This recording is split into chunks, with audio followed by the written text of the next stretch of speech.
So Metatron just made another video about Quelimika, Mr. Imhotep, and King's Monologue. And honestly, this is a way better video than last time. And I'm actually very happy because he conceded a lot of points. And of course, he doubled down on points that probably I agree with him are not as fixed as some people make it sound. Hearing that I made a video about this last time, it's probably important for me to put a next chapter to this because first of all, it will make him look way better. Secondly, I agree that he was gonna do this because I actually expected this. I've been watching Metatron for like maybe 2 years, and to be honest, I did not expect anything less than this. I actually expected him to sort of come on the DNA thing harder, but I'm surprised that he, especially considering that there's scholars behind him, I expected him to take the more scholarly position. But given that he has said, okay, I see a lot of your points and you guys are starting to make sense in some points, and he dropped some words which are problematic, I'm happy to make this response to his video because, again, like I said, he does not come out looking bad in this video at all. And he addresses a few things that I wanted him to address. The reason why I was so polite in my response to Metatron, and there's two of them. One of them is I'm not a rude person in general. But then secondly, it's because Metatron is a reasonable person. And I knew that if I came in hot and going crazy, that people would think me dishonest. And so to see him change his mind like this, if you call him a liar, if you go crazy on him, and then when he agrees with you, you start to say complimentary things about him, it'll make you seem slightly off. And this is why I never went that hard on Metatron, at least not in terms of personal attack. There is only one truth. Welcome back to my channel, this is the Metatron speaking. 1 year ago, I posted a video about the results of my research on the ethnicity of the ancient Egyptians. A fellow content creator, kuelimika, who disagreed with my take, responded to said video. A year later, I responded once again. After this exchange, the channel Mr. Imhotep made his own response video to me, then kuelimika responded again. In the meantime, the channel The King's Monologue and a number of smaller channels had also been putting out content about me. Oh, look, it's my channel. I didn't think I'd make the final cut, but there it is. I will say I think I played a much bigger role in why Metatron changed his mind, and I'm happy that almost every argument I made, he saw the best side of. As we always do on this channel, we'll now advance this argument through dedicated, thematic chapters. Do I have a problem with the fact that so many channels have made response videos to me? No, criticism is a defining feature of any academic pursuit. Happy to engage. With that being said, among other things, I'm about to respond to a series of specific accusations directed to me, and I will demonstrate these to be unfounded with such a level of certainty that if at any point you believed any of these, you'll see the truth again. But before I do that, I know you noble ones support me, and your blood will boil when you'll hear some of the things these creators said, and as a result, some of you will have an aggressive response. Remember that I don't condone any form of harassment. Understand that some of these accusations, even though they are demonstrably wrong, they do not come from a vacuum, and I would be unfair if I didn't take at least partial responsibility in causing some of these accusations to happen due to the way I structured my original video response. Transparency, honesty, and honor above all. So I have to say that. Do not go to these channels to attack them. Every time the most militant of my detractors come here to insult me and attack me, I screenshot those comments and then use them against them. So don't give them this ammo against me. If you Usually I only respond to the parts that I find incorrect, but let me respond to this part. This is a very mature way of making sure that these people do not attack. Now, obviously, some people are still going to attack, but because of this, I believe that this debate will be way healthier and it's going to have way more information. Now, again, this debate, and this is why we have dedicated channels to Egypt. And as you can see, I've tried to talk about other parts of the world like Africa and even the Austronesians. But this topic is so detailed that you can't just stray away from it. You won't just go and share your opinion, but do it in a civil manner that will show that we are a community that responds to attacks with civility. I will today double down and stand up to defend those points that I believe were valid, but I will also admit fault when fault is on my side. Since doing so will encourage critical thinking and logical discussions. At the end of the day, the purpose of this video is not to win a debate, but to find the truth. On my original video response, I classified Kuelimika as an Afrocentrist and I described this channel as being focused on Afrocentricity. This statement generated the following response. So already, as the video starts, Metatron does something that I think is quite damaging to the debate, and that is stating that my channel is devoted to Afrocentricity. Try and throw a label on what you do, and that's one of the quickest and easiest ways you can discredit someone's argument.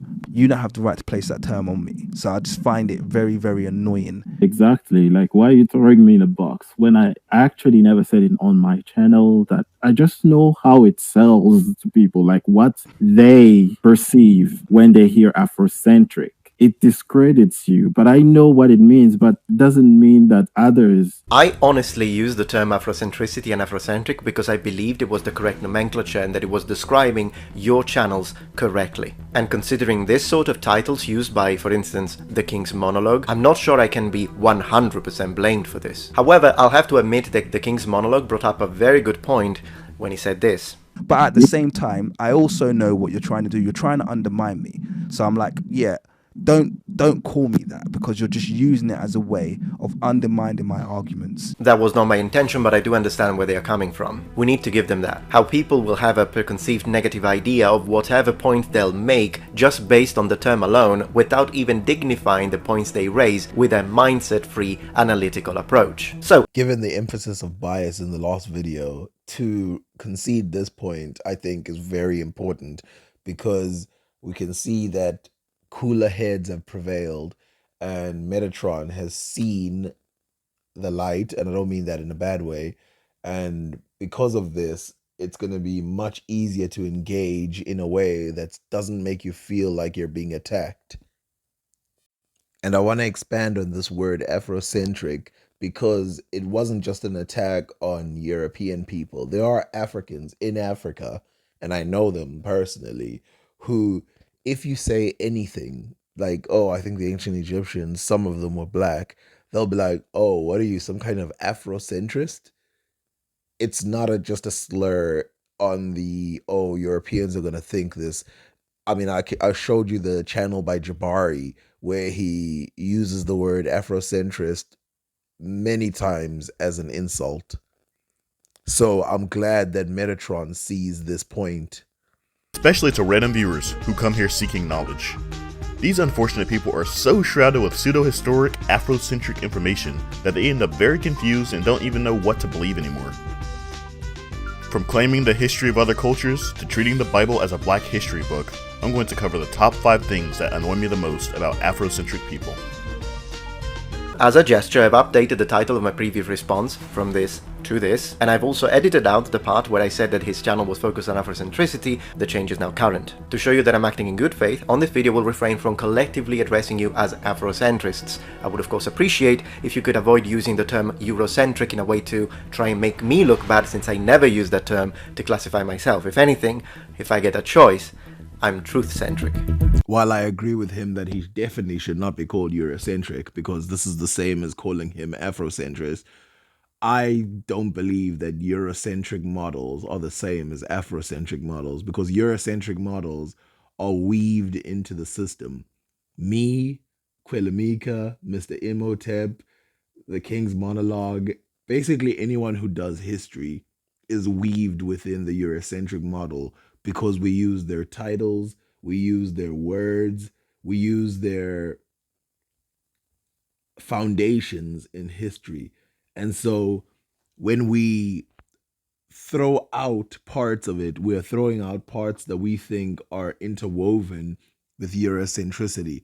I don't think Metatron is a Eurocentrist as much as I don't think anybody else is a Eurocentrist who covers these topics. I think he was just merely stating ideas that have already been covered by the academics, and he trusted the academic work. Like I said, the Eurocentric model is woven within the ancient Egyptian structure. And so even some of the things that we are going to look into in this video will prove this. Part of me now thinks that he just Googled these names. Sorry. This led me to question both the competence of these linguists and even their existence. Since it has been suggested that the team that I mentioned at the very beginning of my original response video doesn't exist, you're not my imaginary friends, right? I exist. As you will have undoubtedly noticed, 3 of the 4 members of the team have now appeared on camera. The anthropologist hasn't. That is because first, she's not comfortable appearing on camera. Not only because she's camera shy, but also due to the toxicity of some of the attacks in the comments that my team and myself have received. And we need to respect that. What we did today, we didn't have to do. He's pretended that he's got this huge team of scholars. And neither Kuelimika nor Mr. Imhotep ever show their faces. But if anyone is going to try and say that the anthropologist doesn't exist, I'll be happy to swear in front of a court of law. I would like to now thank the members of my team that have showed their face today. That takes courage, considering the kind of attacks that I get online, but we are here for the world to see, and we have nothing to hide. I never believed that his academic team was fake, given the fact that Metatron has a very academic background. I think he took studies on ancient Egyptian literature as well. I think I remember watching a video about that. Also, he has like 1 million subscribers. If there's anything that gives you sway in this world, it's popularity. And so I don't see why he would have to make these people up, especially given the fact that he could probably even summon up Zahi Hawass if he really wanted to. He would just say, I've got 1 million subscribers, it'll be a bigger audience for you, and we talk about Egypt, and we're debating people who say that the ancient Egyptians are black. And I think he could get very big people. So I didn't doubt at all, because this is not the same as like someone like me who has very little subscribers and viewers, where I would, if he had a small amount and he didn't have such a deep academic background, say that he made it up, but there was no reason for me to believe it. Secondly, whether or not he has a fake, like whatever, like I believe in addressing the arguments. This is why I don't get in so much on the whole who's biased. I could have sat down and made videos like Metatron's the most biased person because he wants the whole bias thing. First of all, bias shows fault on the individual, but it does not show fault on the argument. Address the argument, whether or not you believe someone is biased. There are people, there are Christians who, when they argue with atheists, they have a Christian bias. But this does not mean that they are wrong. There are information, like when they debate arguments like, was Mary a virgin? Was whatever? Did the Nile ever occupy Jews? Some of these things are coming from a biased perspective because they're religious, but they're not incorrect because they might have a strong evidence, and you review the evidence, not the man. That's called an ad hominem attack. The number of times you guys use this term is concerning to me. So he's quite clearly lying here, which is... Metatron is simply spreading lies. But that's a lie. Metatron lied to you.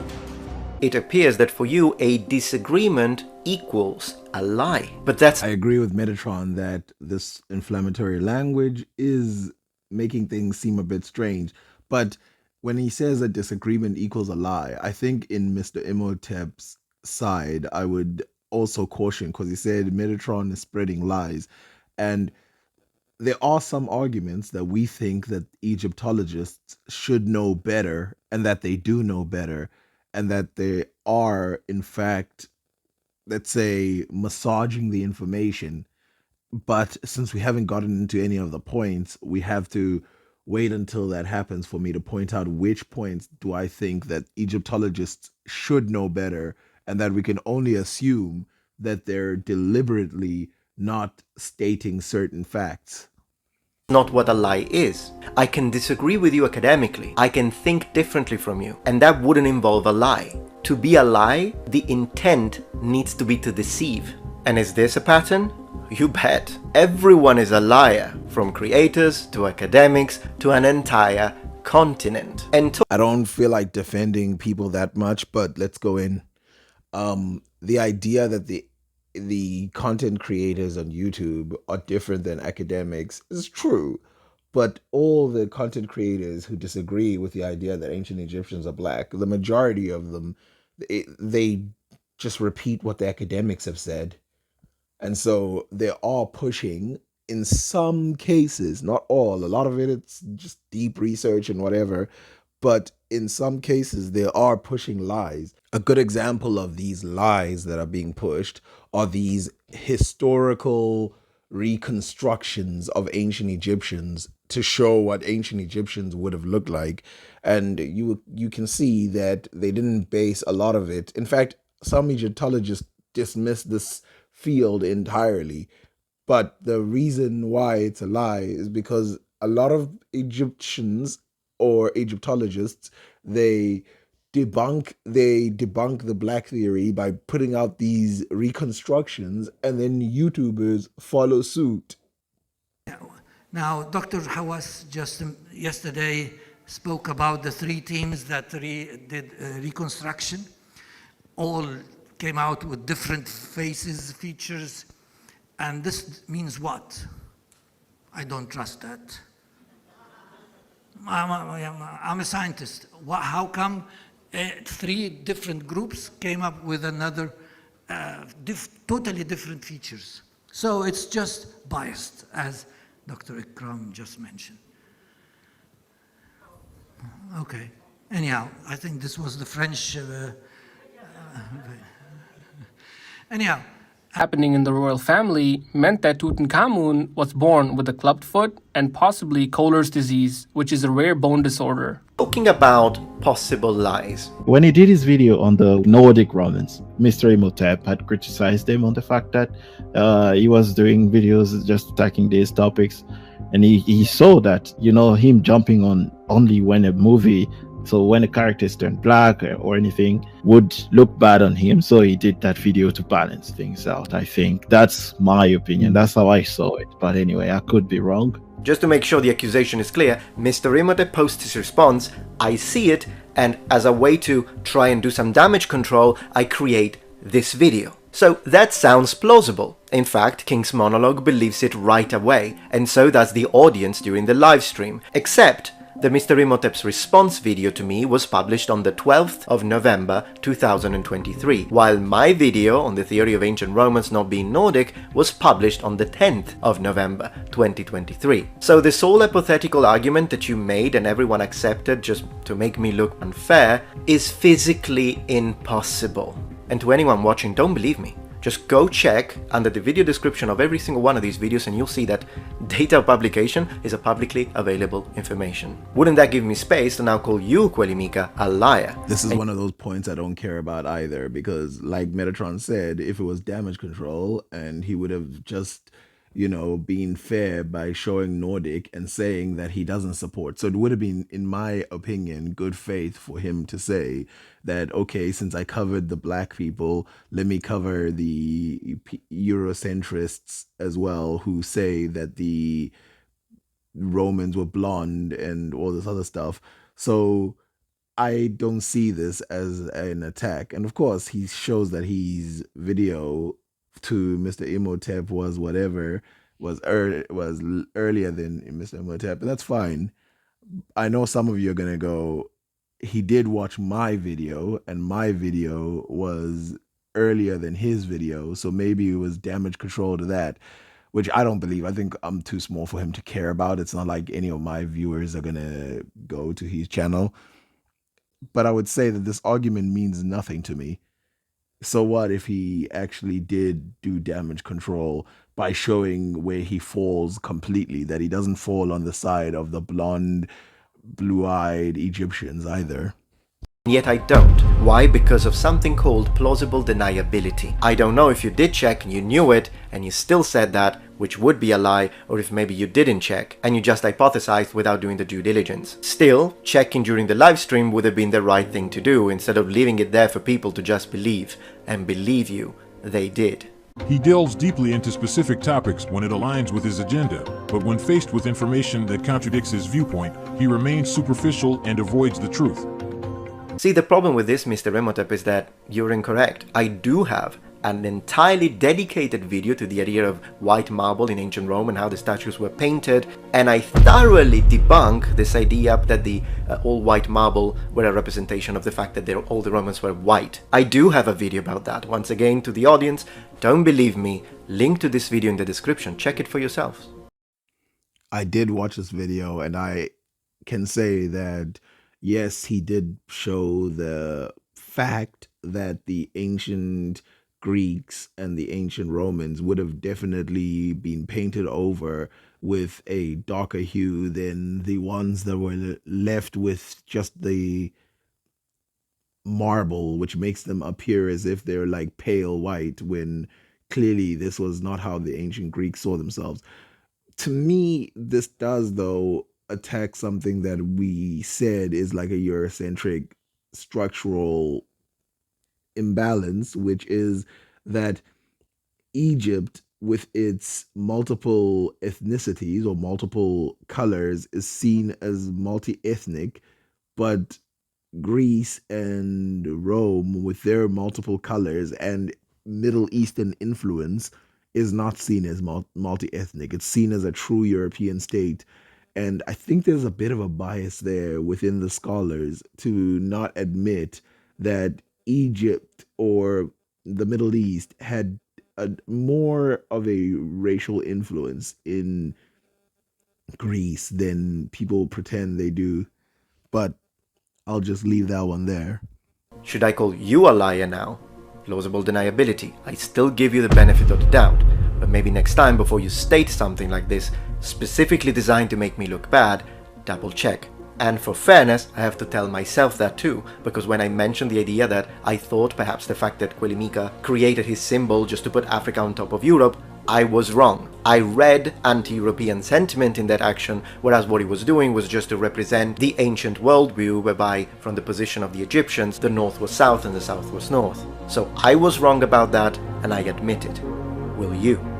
I'm glad that he moved away from this argument. I know he wasn't talking to me, but I'm going to act like he was. And yes, I have watched a lot of videos from Metatron's channel, not to debunk him or whatever. I actually watch his channel all the time. And to say that he did cover that part of the Greek culture, the Greek colors, yeah, I've seen it. Yeah, definitely he did that. This part that I'm going to discuss now, even though it may seem marginal, in reality is critical for us to be able to continue this discussion. And at the end of this section, you will see that in fact, even though we disagree on a few fundamental things, when it comes to this word and what it means, my position has been misrepresented. This is a great moment to introduce another point of contention, which is the idea of olive skin and the massive misunderstanding that we have here. Because it seems like we're using and interpreting this word in completely different ways, and I think we need to clear this one up before we can jump into evidence, iconography, passages, and research. And I won't use the Photoshop color picker this time, you are right, that was not scientific of me, a valid point of critique. A majority of the ancient Egyptians would have had olive skin. Now this is pretty loaded, isn't it? What you're doing is you're making an assumption about skin color. Most of them would have been olive skinned, and then he pointed to his own skin, yeah? Olives are black and brown, yeah? Mr. Imhotep also said that I believe that the ancient Egyptians were olive-skinned and tanned like me. Before we get into this topic, I want to first state that Metatron did accept that this, I think it's a white woman, was a olive woman, which I believe this woman is probably can probably reach the color of Metatron when she's not as tanned. In fact, I think this might be a spray tan, or maybe even this is just her in the sun for too long. But accepting this skin color does make it seem like he thinks that olive has something to do with being European tan. And given that the mainstream, if you ask mainstream people what olive is, I don't think we made any mistake by stating that olive means tanned white people, because that's how it's mainly taken by normal people. If you view the pictures and if you view makeup tutorials or anything, majority of the time when they say olive skin, they're talking about something like a dark-skinned European. Let's talk about olive skin. So people with this kind of skin, they look very warm. You look at them and you're sure that they have a warm undertone. Do you have olive skin? Here are the well-known skin undertones that you see in the makeup industry, and if you feel that you do not fit in the cool, warm, or neutral category, or you feel like it's such a struggle to find your foundation shades and you're just trying to get by, chances are you might be olive. There seems to be a misconception that olive is a tan shade, but really it's an undertone. It's a green hue under your skin. I don't know about you, but ever since I found out I was olive, it has been so helpful when it comes to picking out my makeup shades. So if you could relate, maybe you could be olive. Metatron says that Asiatics were the majority of the population and that they were olive-skinned and tanned like him. Olive-skinned and tanned like him. Yeah, they would have been colored like him and modern Egyptians. Guys, I'm white. I don't consider myself to be tanned. I don't consider myself to be olive skin. Most of them would have been olive skinned, and then he pointed to his own skin, yeah? Also, let's go to the video frame by frame and see if I really do point at my skin when I say the word olive, like the King's monologue stated. The majority of ancient Egyptians would have had an olive skin. And then he pointed to his own skin, yeah? I never do. You can check it for yourselves. Still, when we say that someone is olive skin, it doesn't mean that we expect that person to have the exact same color of an olive, which is your rebuttal, and by extension, what your audience is telling me now in the comments. To understand why the word olive is absolutely fine to indicate skin color, we need to discuss the concept of dynamics of color perception in communication systems. I'll be honest, the real reason we're losing track of what this word olive means is because we're men and we don't usually deal with certain questions like this. Olive clearly doesn't mean tanned. I think everyone in this argument should drop the word olive and replace it with the word tanned, because I think that's what a lot of people mean. As we read from Wikipedia, you can see here that it generally refers to a moderate or lighter tan or brownish skin, and it often describes as having tan, brown, cream, greenish, yellow, or golden undertones.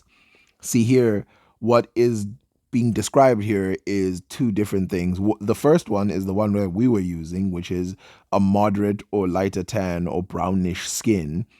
But then the second one is what I would say the word olive really means, which is having this undertone of olive skin, especially used by people who do makeup, and it does traverse the spectrum of olives. Now, do I fault Metatron for saying olive? No, he's a guy. He was concerned with the more simplistic word for it. I figured he meant tanned. That is why I had a problem with what he was saying, because I do not believe the ancient Egyptians were just tanned people. Which is a fascinating topic. I'll leave a link in the description. Olive skinned like me. What is tanned olive skinned anyway, mate? Honestly, what is tanned olive skin? Olive used to mean olive, okay? Used to be an olive, okay? And if you're olive skinned, this is what it used to mean. The way you seem to expect people to use color terms is what in linguistics is called utilitarian. But the way we interact with the color world in our language systems is not just utilitarian. And I can prove this with a very brief analysis of lexical conceptual structures in languages both ancient and modern. Difficult words, let me explain. Generally speaking, color terms in languages are used for two specific purposes: description and categorization. Now, within the aspect of categorization, there is a linguistic phenomenon called type modification, which is very common in all sorts of languages, including the languages you speak, as I'll demonstrate in a second. What color would you say is the yolk of an egg? Well, from the dialectical names for yolk collected in the 1980s for Atlas Linguarum Europae, there is a variation in this answer, depending on the language in question. Some say yellow, some red, some even shades of brown. And this is diachronic in nature, which means that there is a change through time. And even in English, the language you're using, white, this is white wine, this is yellow mate. Now imagine if I opened a bottle of white wine and instead of looking like this, it looked like this. There is nothing wrong with saying that a person has olive skin, and the fact that you make fun of it kind of gives me the idea that then to you, the glass on the left would be white wine. Even in Old Norse, they described high-quality gold and the sun as being red, and this happens in Slavic languages and Old Germanic languages. But what's pertinent in this case is the fact that sometimes the Norse describe things that we would normally describe as being black as blue. And this happens, for example, when they describe ravens in literature, and it's not a matter of structural coloration, if that's what you're going with, and Black Africans. The Norse called your people blue, but that's not because they actually saw them blue. It's because the word blue in Old Norse had a undermeaning of mysterious, exotic. I completely agree with this point because, of course, in Bantu languages, blue and green are often not mistaken, but put together as the same word. And of course, a lot of letters, like I showed you, the word brown and red in ancient Egyptian were basically the same color. And so a lot of people, when they say desher, meaning red, they actually don't realize that desher can also mean brown. And that's why some of the people's skin would have been called desher, and they were painted with this color desher even when they were brown, like really dark brown. So I agree with him that words depend on your culture when it comes to these color words. But I think this is a little bit of a, let's call it a language game that everyone involved is playing, where who cares what the word is. We're pretty much all talking about whether or not there were tanned sort of Middle Eastern white people, or they were dark skinned like Africans, like a lot of Africans are. And of course, again, we have this problem where not all Africans are dark skinned, and even the ancient Egyptians saw a difference between their skin color. Even the dark skin Egyptians saw a difference between their skin color and the Nubians, and Middle Easterners came in and saw a difference between some black people and others, and even today we can see that there's a difference. And so it's very difficult to just sit down on certain color words. I believe 100% that the reason why we have the word black to describe black people is because the first people that Europeans came upon who were black were actually these Dinka type people, and that the word black, steeped in darkness, melanated, all these words were to describe those specific types of people. And so today we're called black people because the people they first ran into were really black. And a lot of the people who represent black people around the world have very dark skin, as opposed to a lot of other Africans who have very light skin. In fact, some of it it's the same color as like Middle Eastern people who are slightly tanned.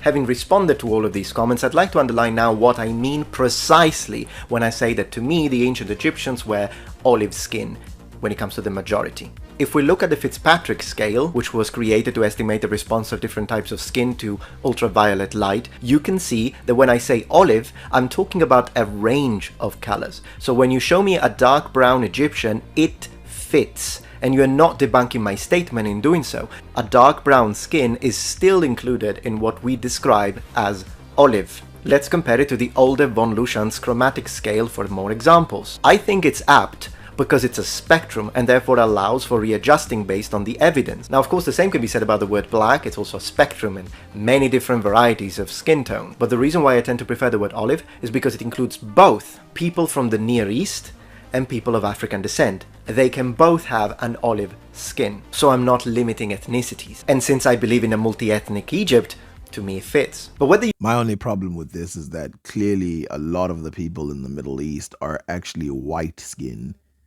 and that the brown skin is due to a tan.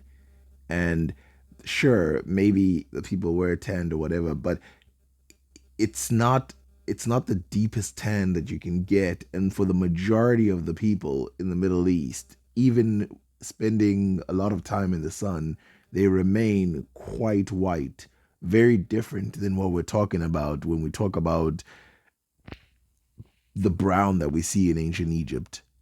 you agree with that statement or not, what's key about all of this is that by saying olive, I do not mean white. And I certainly do not mean that the ancient Egyptians looked like me. If anything, I'm probably type 2, so number 7 on this scale. What do you think? He implies that ancient Egyptians looked like him and other Mediterranean groups, which is false. So, you still want to attack and reject this nomenclature? That's fine. But don't attach to me the idea that the ancient Egyptians looked like me, because I never did say that. I only said it about Cleopatra VII because she was Greek, so it was plausible. They have pale skin, basically. You're making the argument they have pale, creamy colored skin. Does it mean that I believe the ancient Egyptians were white? No. Can you see it? The blatant misalignment between the speaker of the strawman and the target of the strawman? How's that fair? And due to this misrepresentation of my original point, I keep getting comments from his subscribers that tell me the ancient Egyptians were not white, stop lying. And this idea that I somehow believe that ancient Egypt was white is also pushed by the King's Monologue. When I say they are mixed or multi-ethnic, I mean that they are a mix of olive and black. And the white inclusions came later, see Ptolemy and Rome. So I think this undermines the number of people in the Middle East who are actually white-skinned. I think Metatron would be surprised to find that the people in the Middle East, a lot of them, are the same skin color as he is. And of course, there was that reconstruction that he showed that showed them quite white, that showed Middle Easterners who invaded Egypt as quite white. So, I consider valid all your attacks against a multi-ethnic Egypt, I'll address them of course, because that is my point, and since you disagree with that take, it is your right to attack it. But I do not consider pertinent your attacks against a white ancient Egypt aimed at me, since that was never my point to begin with.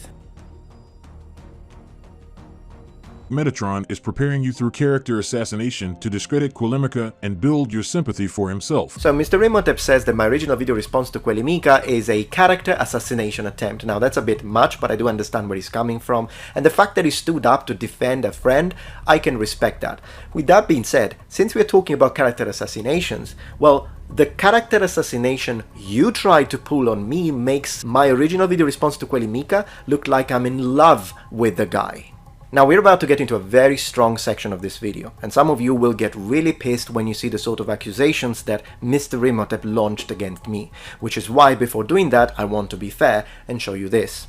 On the video where I publicly announced the fact that my mum was diagnosed with stage 3 cancer, Mr. Imhotep left this comment. Now, I dislike the way he built his video response to me, but this shows a man who at least has a baseline of decency. And he also wrote this as a pinned comment on his video encouraging his own audience not to attack me. So I am being fair in showing the good and the bad, and I didn't have to do this, also considering the fact that you accused me of having attacked kuelimika and then systematically removed and not show your audience every single clip where I said this. And he doesn't call me a racist, so kuelimika, I commend you for that. I would like to begin by saying that this is not a direct attack to him, so I encourage my subscribers to not retaliate to that. Skin tone does not matter, because that wouldn't have helped you in trying to represent me as the attacker.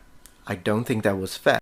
I agree that calling him an attacker in this sense is maybe a little much, but we can all admit now that the initial video had a lot of mistakes that had to do with the intentions of kuelimika, and that built-up intention, it seems way different now when you remove words like Afrocentrist, when you show that the planet being upside down was more of a callback than it was a biased thing, and that the push of attacking him as a Afrocentrist to us did feel a bit like, at least to me, did feel a bit much in terms of addressing the points that he made, the video that he made. Because it is a very known technique to manipulate people. In this section, Metatron employs another manipulation tactic that supports my previous assertions. The main problem is that Metatron manipulated us all over this video. I will show you every single manipulation tactic he uses, and how at the end people are completely swayed by his apparent likability. Mr. Imhotep, you accuse me of being a manipulator who is employing alleged manipulation tactics to garner the favor of his audience against and at the expenses of kuelimika. And yet on your video, when you play my clips, you place ominous music when I speak, add a dark, evil-looking filter, you add disturbing noises in the background. My point. Ancient Egypt was a multicultural and multi-ethnic civilization due to its geolocation connecting the Middle East, Africa, Asia and Europe, a strategic location on the crossroad of continents, flourishing around the Nile River, which was a cultural conduit of civilization. Therefore, and get this, you changed the pitch of my voice. I never did that to kuelimika.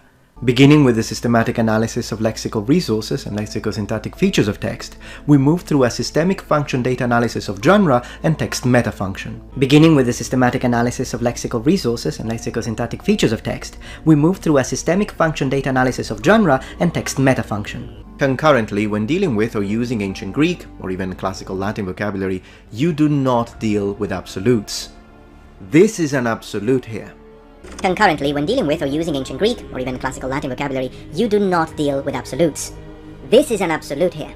What this looks to me is a psychological operation designed to target and cause unconscious responses in the audience to control them against me, so that even my valid points would look dishonest and untrustworthy. And what do I base this on? Well, there are several empirical studies on sensory integration and pitch manipulation techniques and their influence on social judgments. Link in the description. It has been studied and demonstrated that changes in pitch, specifically raising one's pitch, produce negative results in the perception of speakers by the audience, specifically in matters of honesty and trust. So what am I gonna do now? Call you a manipulator? Because it surely looks like you know what you're doing, cognitive restructuring. And yet, I will give you the benefit of the doubt because of plausible deniability, which you never gave me. I will admit that I don't like it when documentaries do this thing where they heavily edit videos, but to me, this looks more like a style than it does a visual and audio attack. I've seen the BBC do it before, where they have a woman talk and they raise the pitch of her voice when she's a victim, and then they drop the pitch of the guy who's trying to defend himself, and then now he sounds like a demon, like, oh, I was only trying to talk to her. It's like, yeah, I agree with what he's saying, but I think it's a bit much saying that he's doing it over here. But I can see what he's talking about.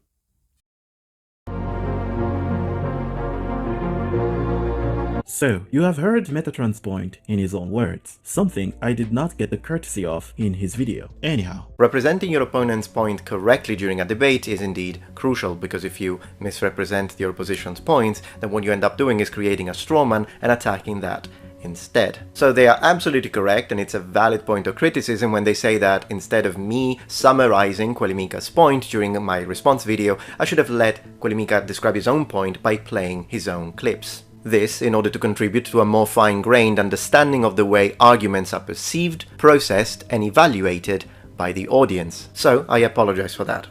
With that being said, I don't think that every single point of critique that has been raised against me is indeed valid. To see what I'm talking about, I'd like to now play a section of Mr. Imhotep's video that I think could be revealing.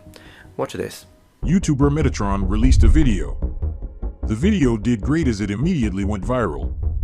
It provided hope to supporters of theories suggesting Mediterranean and Middle Eastern origins for the ancient Egyptian civilization. You will notice that this is constantly brought up in all response videos to me. They all say Metatron states that ancient Egypt was a Mediterranean civilization, and then they proceed to make lengthy sections of their videos debunking the claim that ancient Egypt was a Mediterranean civilization, presenting data to prove instead that ancient Egypt was an African civilization. This is a monumental tell Strawman the size of a pyramid. I never said ancient Egypt was a Mediterranean civilization. Never. What I say is this. The ancient Egyptians were a multi-ethnic African civilization, African civilization, African civilization. So we fundamentally agree with the fact that ancient Egypt was an African civilization in the sense that it emerged in Africa and African people played a pivotal role. What we disagree on is the part where you say that 99% of ancient Egyptians were black, that people who are not black are fake Egyptians, and that all pharaohs were black. I disagree with that because I also think that it being a multi-ethnic civilization, which is my point, people from the Near East, the Levant also played a pivotal role throughout its history. That's what we disagree on, but Okay, to jump in here, I am almost 100% sure that it wasn't 99% African. Obviously, there were people from the Middle East. We see them in paintings. We see some of their DNA. We see some of this stuff. So clearly there were some people.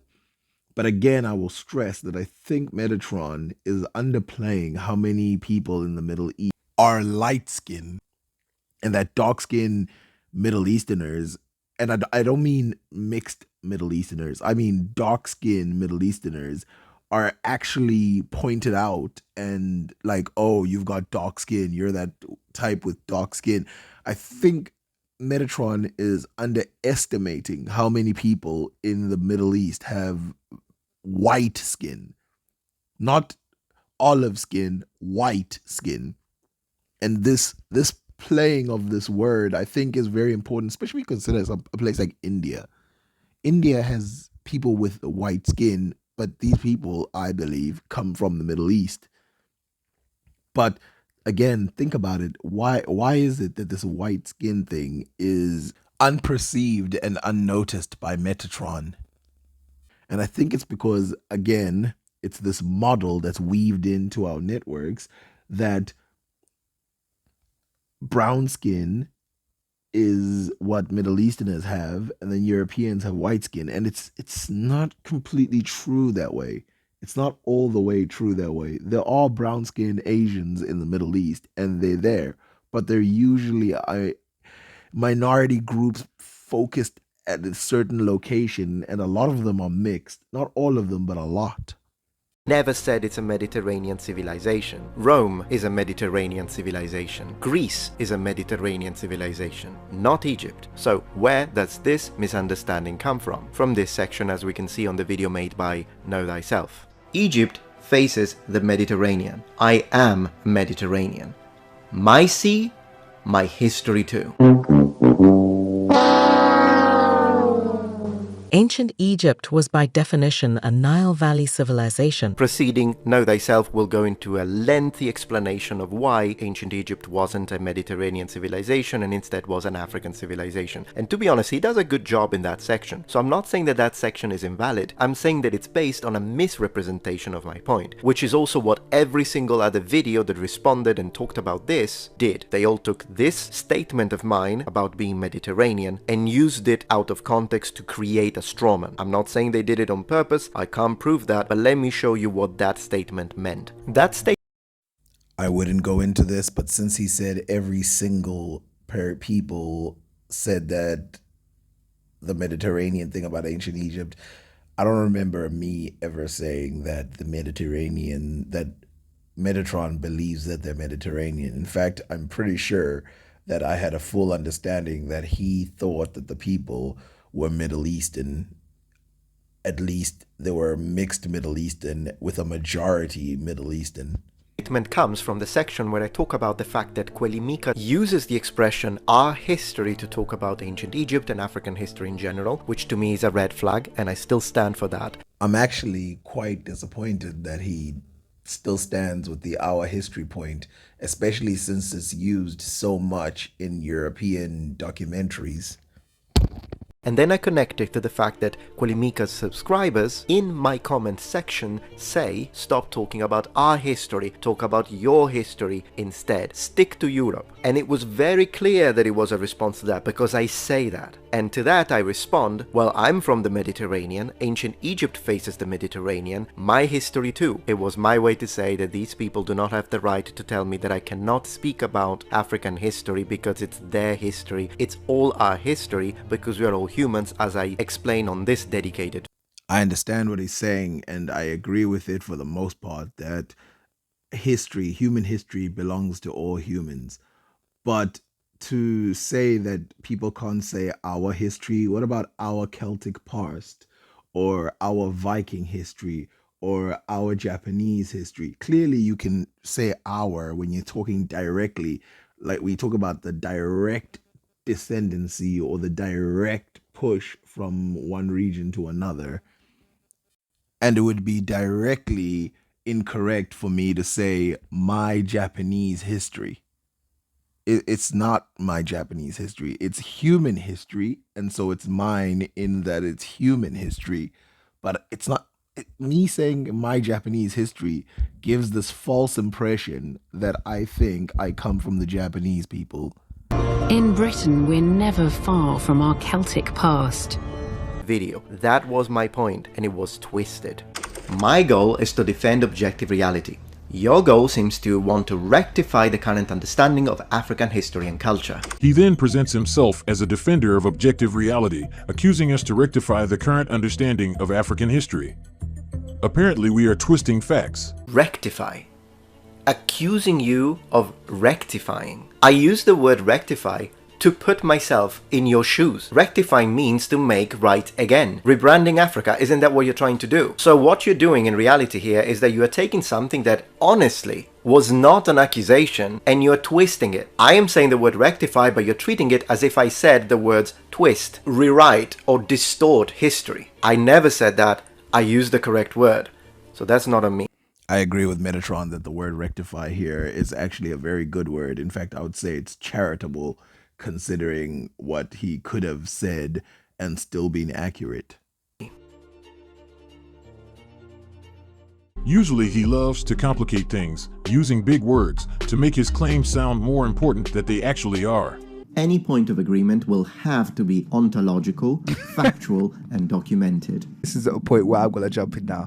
This is Metatron 101, and this is one of the reasons why when I was responding to him, I get so frustrated. All this bloody word salad, I haven't got time for it, honestly. Don't just throw out words that you have no intention on revisiting again. When it comes to the way I express myself in my videos, I do love using high-level vocabulary. It's just a form of artistic expression for me. I love languages, and the selection of certain vocabulary to carefully craft the way I present information is probably the thing I enjoy the most about making videos on YouTube, and by the looks of it, it seems like people enjoy it too. And besides the King's Monologue, you use high-level, complicated vocabulary yourself. Check this out. The phenotypic and genotypic diversity, or the semantic shift, isn't it? Anthropological and paleopathological analysis of the basal epithelial cells were packed. Phenotypic and genotypic diversity, paleopathological analysis, semantic shift. It appears to be a double standard. When you do it, it's fine. When I do it, it's a word salad just trying to sound smart. Like I said in one of my videos, talk how you like, but I will say that in King's monologue, it seems like a lot of those words he was reading, so it's very difficult for you to just put in synonyms where clearly there's words that are written. So I can't take it, honestly. All that word salad stuff is like, dude, just speak. You're not sounding any smarter by it. Unfair. And to be clear, I think you should keep doing it. I think it sounds great and it makes your video sound more professional. Just for clarity. All of your arguments will need to be ontological. What?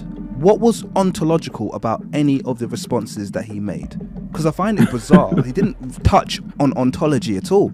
As far as I saw, there was no aspects of ontology brought into it. But yeah, I think he knows the meaning of the words. This problem you have with my usage of the word ontological surprises me, also because I think you gave an incorrect definition, which is probably the reason why you don't think there is anything ontological in my original response, even though there absolutely is. Ontology is just basically the study of the supernatural, the spiritual, metaphysical. I mean, it's so far from anything he raised in this. Ontological has two different meanings and two ways of being used. The first one is the philosophical one. That's not the way I'm using it. I'm using it in the second, non-philosophical usage of the word. Outside of philosophy, ontology is used in a different, more narrow meaning. An ontology is the description of what exists specifically within a determined field. For example, every part that exists in a specific information system. And this includes the relationships and hierarchy between these parts. Unlike philosophers, researchers that approach something in an ontological way, they are focused on naming parts and processes and grouping similar ones together into categories. And this is how you use it, for example, in social ontology. The purpose is to understand and describe the underlying structures and relationships between the categories that you define. And this explanation doesn't come from me, but I was paraphrasing the explanation given by Kent Lofgren, PhD and lecturer at the University of Sweden. Link in the description to confirm. I don't consider what we do English class, so I don't care how you use any word of whatever. If I get your general gist or general idea, I'll just call it out. And if I don't care because I think what you're saying is irrelevant to the main topic, that's when I'll just ignore it.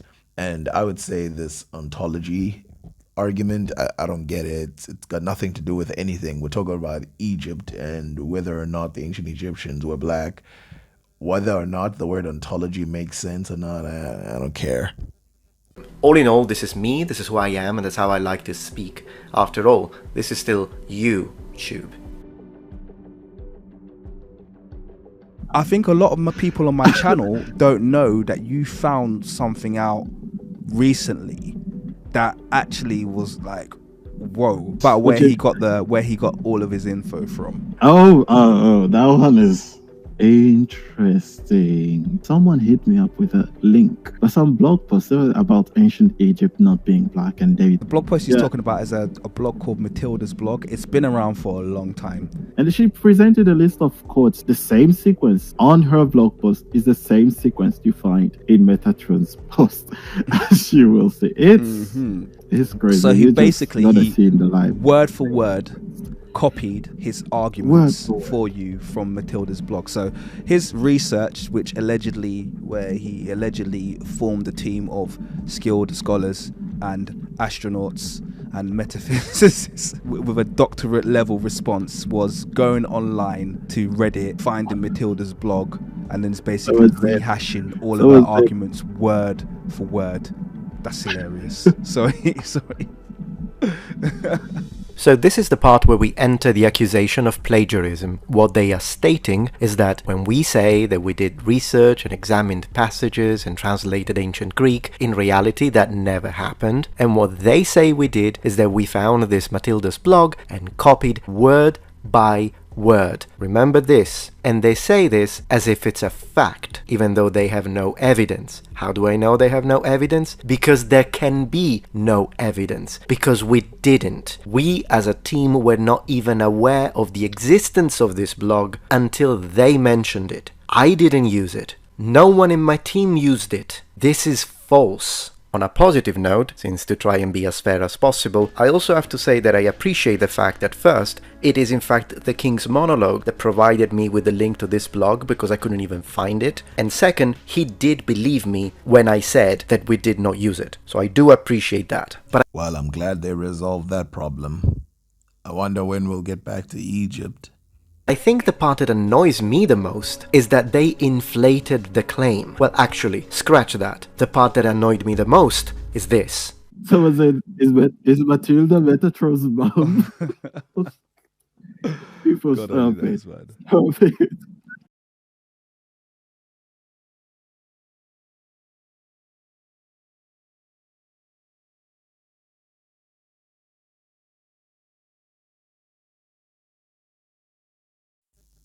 Considering the events that happened, that is a low blow.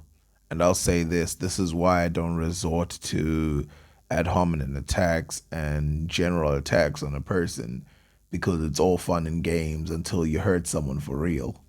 And of course, I think Metatron here is being the bigger person by not then turning around and using insults back, but nobody should be doing this, especially not if you want to have a real debate about Egypt. If you want to bully people out of the space, then do it. But in real life, you want people to change their minds. Otherwise, you have to admit that you just enjoy the fight. But the other part that also annoyed me is that they inflated the claim. They say word by word, copied in the same order, and that of course makes it sound like, okay, this is too big of a coincidence. But that's not what happened. Only a few passages that we used were also present on the blog. Moreover, 3 of these passages, 3 are in the exact same order. Now you call that a massive coincidence? I don't think it's that big of a coincidence because you don't have that many passages specifically from the Greeks and the Romans that talk about the ancient Egyptians' look. So it is only natural to converge into the same point, and I'm happy to put it through our anti-plagiarism software, if that's what it takes. Once again, I agree that there's not that many arguments that you can give on this topic anyway, which is why a lot of the people who are going against Metatron, a lot of their videos, if you play them back to back, you know, it'll be like once you've seen one, you've seen them all. So, and I don't mean the specific channels, I just mean the response directly to Metatron versus kuelimika's video. What's missing here is the concept of plausible deniability. We did not use it. Okay, so straight away he's gone for this very, very poor reproduction of Tomb of Seti I. It's a total mockery. If you look at the original, it looks nothing like that. Okay, nothing like that. So this is just a myth, all right? This myth of kind of like Tomb of Seti. This is people going in and basically trying to back apply European presence into ancient Egypt, even if it doesn't show them as the ancient Egyptians. This is not real. This is not real. So we can't give a qualitative discussion based on this image that you've kind of like just picked over here. Now, I understand why you would choose not to use this image in your videos, King's Monologue, but I do not understand why you'd be this categorical about it, going as far as saying it's unforgivable to use it. Now, you justify this by calling it a fake, but it's an interpretation. That's what it is. A drawing based on a real ancient Egyptian wall art found on the tomb of Seti I. Just like this, and this are all interpretations, and we all use them on videos to show what, for example, the ancient Roman statues and temples actually looked like in period. It is an approximate reconstruction based on pigment examination and literary evidence. Reproductions of all kind are constantly used within any given educational framework. Now, of course, you are more than free to say on your channel that you do not believe this reconstruction to be accurate, and you can defend your point of attack as much as you want, but the burden of proof is on you. The reason why I say that is because Minutoli, who considered this a fitting reconstruction of the original art, was an archaeologist. He was appointed a member of the Academy of the Sciences. Moreover, he was an eyewitness of this wall in the tomb of Seti I, 2 centuries ago. Remember the argument I made earlier about bias? The reason why I choose to argue with this picture, not that it's fake or anything, just to argue with it, is because if this is what you believe the Asiatics and the Libyans look like, that's fine, but you must admit that the ancient Egyptians look nothing like them. And like I said in my previous video, the Asiatic doesn't even have a shirt on, so you would expect his skin color to be the same as the Egyptian, but clearly is not. And so obviously, to make it balanced, the very dark person, the Dinka, is not as black as is more black than the Egyptian.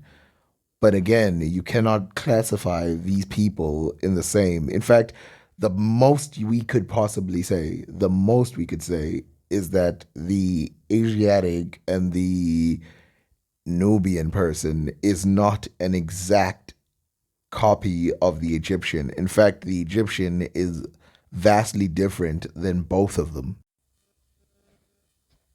Though the Libyan is painted as light, I don't think he would have been that light, but let's just take what we see here and argue with it. Though the Libyan is painted as light skin, you can see that the Libyan's hair, the Nubian's hair, and the Egyptian's hair is painted similar. Now, something that I will give the Asiatic is that the beard of the Libyan and the beard of the Asiatic are closer to one another. Also, I will say that the general overview, the general look of the Asiatic's clothes seem to match that of the Asiatic in terms of colors and stuff like that. Now, in my opinion, I think that the Libyans here are portraying a mixed view, a mixed type of people. And I think that the Nubians are black, and I think that the Egyptians are black, but for the most part, but I don't think the Asiatic person here resembles as much as we think that they resemble, but that's just me. Am I saying that the Libyans were a mixed people?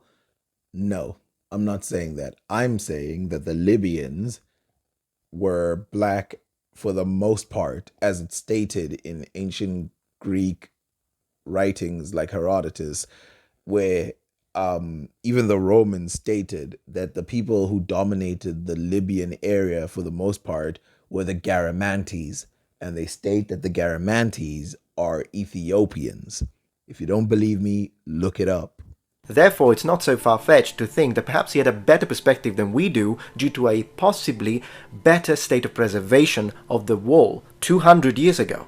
We don't have access to that anymore. And I'm not basing this on just temporal speculation, but I justify it based on something that happened in the 19th century, and this information can also be found on pro-Black Egypt Reddit pages in case you don't believe me. The practice of wet paper for tourism, which is why I'm inclined to believe an eyewitness when he tells me that this is a good representation of what the wall was showing. Talking about colors, I found a study from the University of Florence specifically dedicated to the tomb of Seti I and color alteration with time, link in the description. Now, there are several ways to see how color would have most likely looked like in period. The study in question uses image spectroscopy and mapping techniques for non-inclusive analysis of the paintings in the tomb, including photo-induced luminescent digital imaging, and the results of this study show that there are plenty of images where the colors have darkened and used to be lighter in their original state. Once again, link in the description. So you are correct in saying that some colors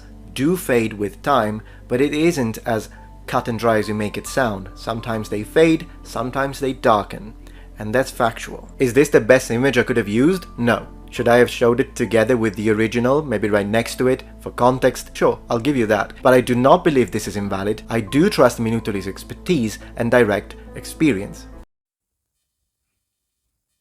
I'm glad Metatron trusts this guy, but I'll tell you why I don't trust him. Because just by looking around the tomb, you can tell that the Egyptian himself has been lightened skinned compared to what the other ancient Egyptians look like. I mean, look around the building if you want to. The Egyptian that is painted is clearly of a lighter shade. And it's not that people didn't have the shade in this tomb. I've seen some with the shade, but this is like the lightest they get. Look how different the color is from how they paint themselves and how this painting is. It's almost, I don't know, embarrassing if you look around. It's a similar color, but it's not the same. Like, for example, there's one here that has the same color, but for the most part, they look dark red or dark brown, which I think is deliberately altered. I also consider this Libyan inconclusive. But let's examine it further. The image, as we can see, represents 4 different people: Nubians, Egyptians, Libyans, and Asiatics. Now, when it comes to the Nubian, Apart from the profile, which as you point out isn't the most skillful depiction, I mean the ancient Egyptian did a better job, but he didn't make him white, so I find that sufficient for me, since that's what we are talking about. It's accurate. Now the Libyan is where we strongly disagree. You say this. Let me tell you something for free. Libyans did not have this complexion. Okay, this pale white is a complete invention and a complete myth. So here's the original image it was taken from. Yeah, so you'll notice the washed out skin tones there. The place where they have these depictions of these two white-skinned Libyans, you can see this looks nothing like. The Libyans that we find on the left of the recreation picture is not a representation of what we see on the left of the Nubian on the wall, like the King's Monologue is saying here, but it's actually found on the right of the wall. I mean, look, there are no ostrich feathers on top of these people. This is the part where they got the Libyan from that they placed on the left of the reconstruction on the original wall. You'll see that both the leg and the arm on the right are well preserved. Even today, you can still see the tattoos. I'm sure you're not trying to tell me that this is the color of a black person, because the color of the skin does look very light, almost European light. I want to go down this rabbit hole with Metatron, because I think this is where the rubber hits the road, where one of two things has to be admitted here. One, you have to admit that the ancient Libyans look nothing like the ancient Egyptians, which I can understand why the Asiatics wouldn't look like Egyptians because they have no mixing or whatever. But for the Libyans to look nothing like the ancient Egyptians, that is too much. Because the Libyans today look the same as the Egyptians today, even the dark ones. There's very dark Libyans. And I don't mean black people, I mean dark Libyans, Libyans who have dark skin. They look very much like the dark Egyptians. And that you're going to have to explain why Libyans who are of this color or whatever, light like the Europeans, you're going to have to explain why they don't look like the Egyptians at all. Not even a little bit. To the way the Libyans are normally represented in ancient Egyptian art, but sometimes they are dark-skinned, other times they are not.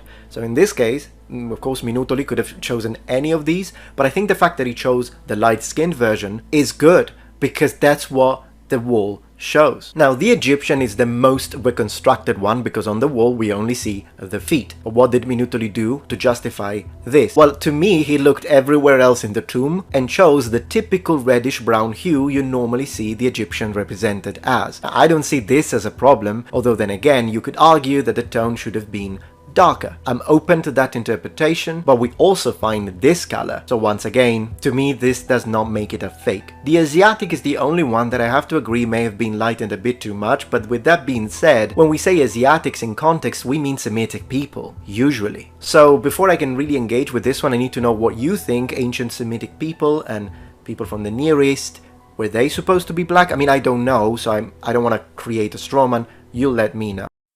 My opinion, not that anyone asked, is that the Middle Easterners were pale of skin. Pale skin started in that area and basically moved around. At least I think that's what a lot of people say.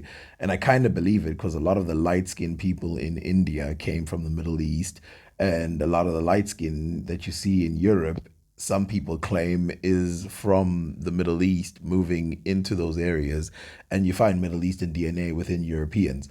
Now, do I believe that everyone in the Middle East was pale skin? Well, it can't be, because there were Egyptians in the Middle East who moved in there, and there were also Abyssinians who moved in there, and there were other types of people who moved in there.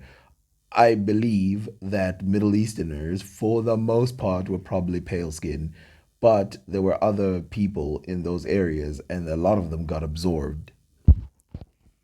As I promised on our exchange on Twitter, if you convince me that this is a fake, I'll cut it out from my videos. But as of now, you haven't. And I don't think that calling it a fake or unforgivable based on the fact that you disagree with the interpretation is fair. You just disagree and you think it's inaccurate. That doesn't make it automatically a fake for everyone. I don't think calling it a fake is the right word. I would call it an exaggeration. The Egyptian is exaggeratedly washed out. The a Middle Eastern guy, I would say he's also a little too pale, but I don't mind because Middle Eastern people are pretty pale. And the Libyan, I would say that for the most part, I don't believe that the Libyan guy is as pale as you claim he is, but you should present a picture. I'm not going to deny the picture. And then thirdly, I think the Nubian guy that is being presented, just like the Libyan, I would use this excuse or this reason that just because they're showing like the exaggerated versions of these people, they are not showing all of the people of the region. And just like that, the Nubians, though dark, would be the majority of the Nubians, but there are Nubians who are of mid-tone skin that they would have seen. But I think with the Libyans, what's going on is that they're multicultural, but the people that they see, the exaggerated people, are those of light skin. I beg of you all to judge this tomb of Seti I and all the images of Egyptians on the wall to this image that is a repainting or whatever of the original. And I want you to tell me if this looks like the same color. And I will say that Metatron has at least convinced me that the pale Libyans at least existed a little bit. They must have been there a little bit. Now, I said this in the first video that Middle Easterners did come to the area, but I think the ones that came to Egypt were eaten by the majority population. But maybe the ones in Libya were more successful. Now that I have explained this, I think it's time to discuss Herodotus and the way he described the ancient Egyptians in ancient Greek. Most ancient Greek sources do indeed describe the ancient Egyptians as black on multiple occasions. The people dwelling there along the Nile are black because of the heat. So, did Herodotus say in his Historia that the ancient Egyptians were black? Well, how about we jump into Greek interlinear and see for ourselves? I will now proceed to give you a full contextual analysis of his words. In period. Let's begin with Book 2, verse 12. On this verse, Herodotus uses this word, same stem, same origin, to describe the black soil or the fertile land of Egypt. On verse 22, he then uses this term to describe the people of Egypt, still same stem. So, does this mean black when it's applied to people? The best way to understand what a term can mean from the perspective of an ancient Greek is to see how they use it in a variety of verses. And when we do that, we'll see that all it means is a dark complexion, not necessarily black in the black African way. Now, whether I agree with you or not, I do need to underline that the following section that I'm going to play from your video does bring a very strong argument in your favor. You will show that the same term used by these ancient Greek authors is used to describe both the Egyptians and the Nubians. Let's watch it and then I'll respond to that. And Herodotus said this about the people he saw. But there are also a great many other tribes of the Ethiopians, some of them dwelling in the land lying on both banks of the Nile and on the islands in the river, others inhabiting the neighboring country of Arabia, and still others residing in the interior of Libya. The majority of them, and especially those who dwell along the river, are black in color and have flat noses and woolly hair. So, the Ethiopians are described with this term in ancient Greek, so are the Egyptians, and since we know that the Ethiopians are black Africans, by extension, so are the Egyptians. It means black. Now, I can respect this point, but I disagree with it strongly. Here is why. I will demonstrate now how this term is used in a huge variety of situations, describing loads of different people. These words are used to describe people from Syria, people from Cyprus, the Colchians from modern-day Georgia. It is later on also used to describe Othello, and it is used also to describe the skin tone of Ulysses. Even though you rejected that, I still think is very valid. It does not matter that it is mythology. It's a term used within a language. I'll get back to that in a minute. Plutarch describes a Syrian mercenary, Diodes, with this term. Syrians are not black Africans. Diogenes uses this term to describe the philosopher Zenon, a native of Cyprus. whom, because of his darker complexion, was nicknamed the Egyptian, from Cyprus. Back to Herodotus, he used the exact same term that he's using to describe the Egyptians to describe another people, the Colchians. These are the people that were inhabiting the modern-day Georgia in Caucasus. He in fact believes that they must have been related with the Egyptians because they look similar, we read. For it is plain to see that Colchians are Egyptians, and this that I say I myself noted before I heard it from others, partly because they are dark-skinned and curly-haired, though that indeed goes for nothing, seeing that other peoples too are such. But my better proof was that the Colchians and the Egyptians and Ethiopians are the only nations that have from the first practiced circumcision. So he's talking about a people that we would not consider black Africans, and he's using the same term, which is why I prefer to translate it as dark-skinned rather than black. Also note how he describes Colchians, Egyptians and Ethiopians, and as you can see he does use Ethiopians separately from Egyptians, even though they had cultural common ground. As this is a delicate subject, I should break it down into 4 areas, but let me start with my first one. Metatron has to understand that the accusation here is that the Colchians are not native to that region. Once you understand that, then you cannot use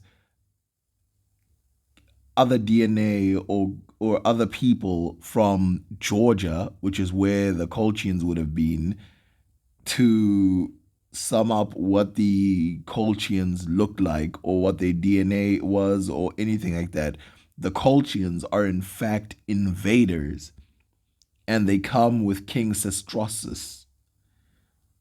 And this king is an Egyptian king, and they say that he brought his people and they subdued people as far as Europe. Now, when I show you what native people from Georgia look like, you will be shocked.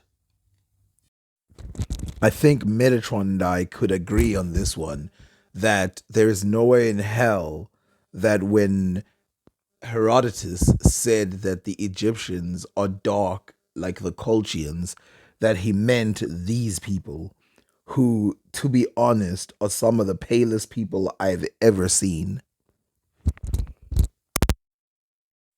I also think that Metatron made a fatal flaw by not reading the entirety of Herodotus' verse.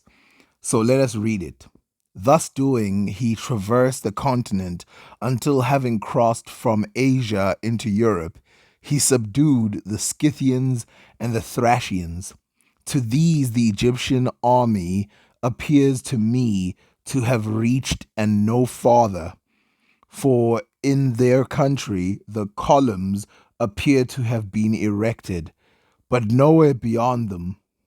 From thence, wheeling round, he went back again, and when he arrived at the river Phasis, I am unable after this to say with certainty whether King Sesostris himself, having detached a portion of his army, left them there to settle in that country, or whether some of the soldiers, being wearied with his wandering expedition, of their own accord remained by the river Phasis, for the Colchians were evidently Egyptians.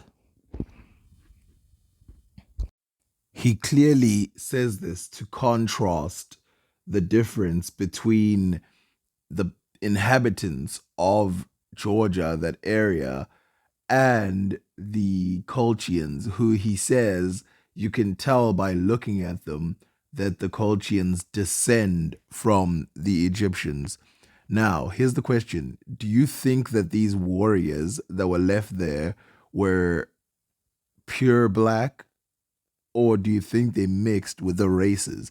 They obviously had mixed with the races, and I think over time that mixing disappeared into the into the being of these people, thus hiding itself. What this tells me is that if we accept that this term means black in the modern sense, it means that every single one of these people are all black Africans. The way we interpret this, and this includes professional linguists and experienced translators of ancient Greek, is that the term is a lot broader than the modern, politicized, restricted word black, and it includes all sorts of people with all sorts of different degrees of dark skin, which includes black Africans, but also Middle Eastern people, Semitic people, and some Mediterraneans when they tan. And before this gets twisted, I'm not saying the ancient Egyptians were a Mediterranean civilization, I'll get back to that. And our interpretation makes a lot more sense because it isn't based on a modern term and how we modernly expect it to be read or interpreted. We are using and understanding this term in the ancient way. It's similar to how we interpret the word white. The Greeks and the Romans used several terms to describe themselves, and these can be translated as white, but that should only be interpreted broadly as people with a lighter skin or low levels of melanin. The Scythians and the Thracians, who are of that area, the Caucasus area, are described as white or pale skinned by ancient Roman and Greek sources, ancient Greek sources. So I don't see why we have to do this. In real life, it's clear that the Colchians were different than the other people. Otherwise, there'd be no point in him pointing it out. Rather than in the modern sense of Benjamin Franklin used to mean basically only people of certain Germanic groups. I also have this story which sheds light on how the inhabitants of the Delta, which are also Egyptian, were considered. There is a very famous piece of ancient Egyptian literature called The Story of Sinuhe. I'm sure these creators are all familiar with this. This is from the Middle Kingdom, and it's believed to have been written somewhere between the 12th and the 13th dynasties, as it is widely considered one of the greatest of all Middle Kingdom literary compositions. Of course, this is literature, it's a story, but there is a passage that I think is relevant. So the protagonist is an Egyptian who's gone into exile due to a false accusation and then returns into Egypt. As he is trying to convey the absurdity of this entire ordeal he had to go through, he says, "It was the manner of a dream, as when a Delta man sees himself in Elephantine, a man of the marshes in Tassetti." Let's examine this very quickly because I think it can be revealing. What this passage seems to convey is the fact that it would be absolutely absurd to think that a man from the Delta area of Egypt would be seen in Elephantine. For context, Elephantine is in Upper Egypt. What this suggests to me is that a man from Delta in Egypt looks differently from a man from Elephantine Egypt. So it does seem to indicate that there is a clear difference between people, Egyptians from Delta and Egyptians from Elephantine. And this would sit well with my interpretation because I do believe that the Egyptians in Upper Egypt had a much higher percentage of black individuals, so would be closer to Ethiopians than the Egyptians in the Delta region. This, however, would not sit well with your interpretation because if an Ethiopian and an Egyptian are the same, both culturally and phenotypically, then why would it be so absurd as to feel like a dream to imagine an inhabitant of the Delta in Elephantine? What would be so strange about that if they were basically the same people? This to me is not a good interpretation because if we look at the tale of Sinuhe or the tale of Sinuhe, however you say his name, I think it's Sinuha, but if we look at the tale of Sinuha, clearly what he's doing here is not marking how foreign the people are, but instead marking how similar they are. That's why he says someone of the marshes stranded in Tassetti, which Tassetti is Nubia. And that's why he says someone of Upper Egypt stranded in Lower Egypt, because there still is a familiarity about it. Now, why would he say there's a familiarity with a place in Arabia? Well, the reason he says this is because he in the area that he is stranded in, there are Egyptians who vouch for him. And these people speak of his intelligence and good nature.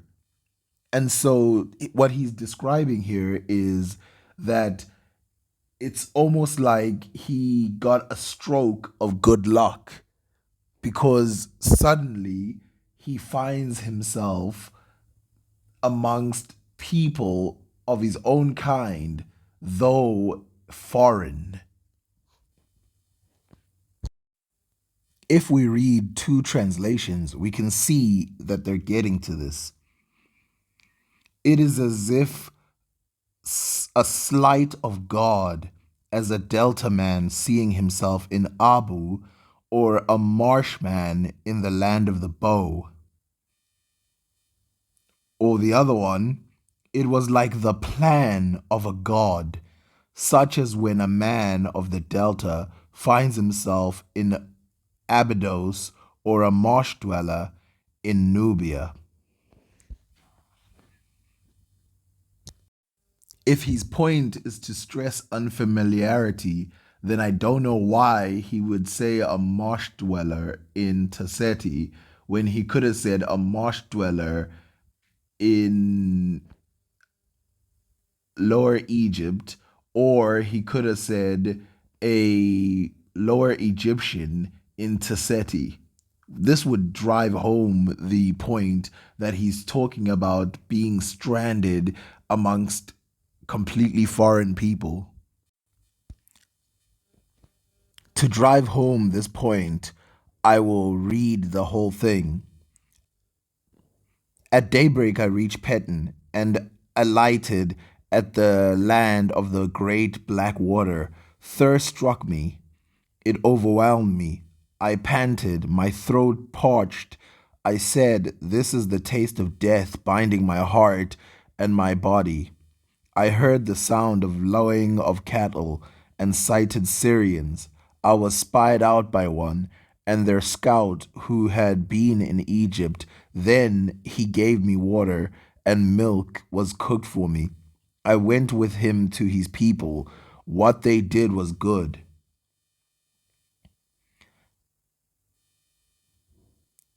Hill land passed me to hill land. I wound up in Babylos and traveled up to Kedem.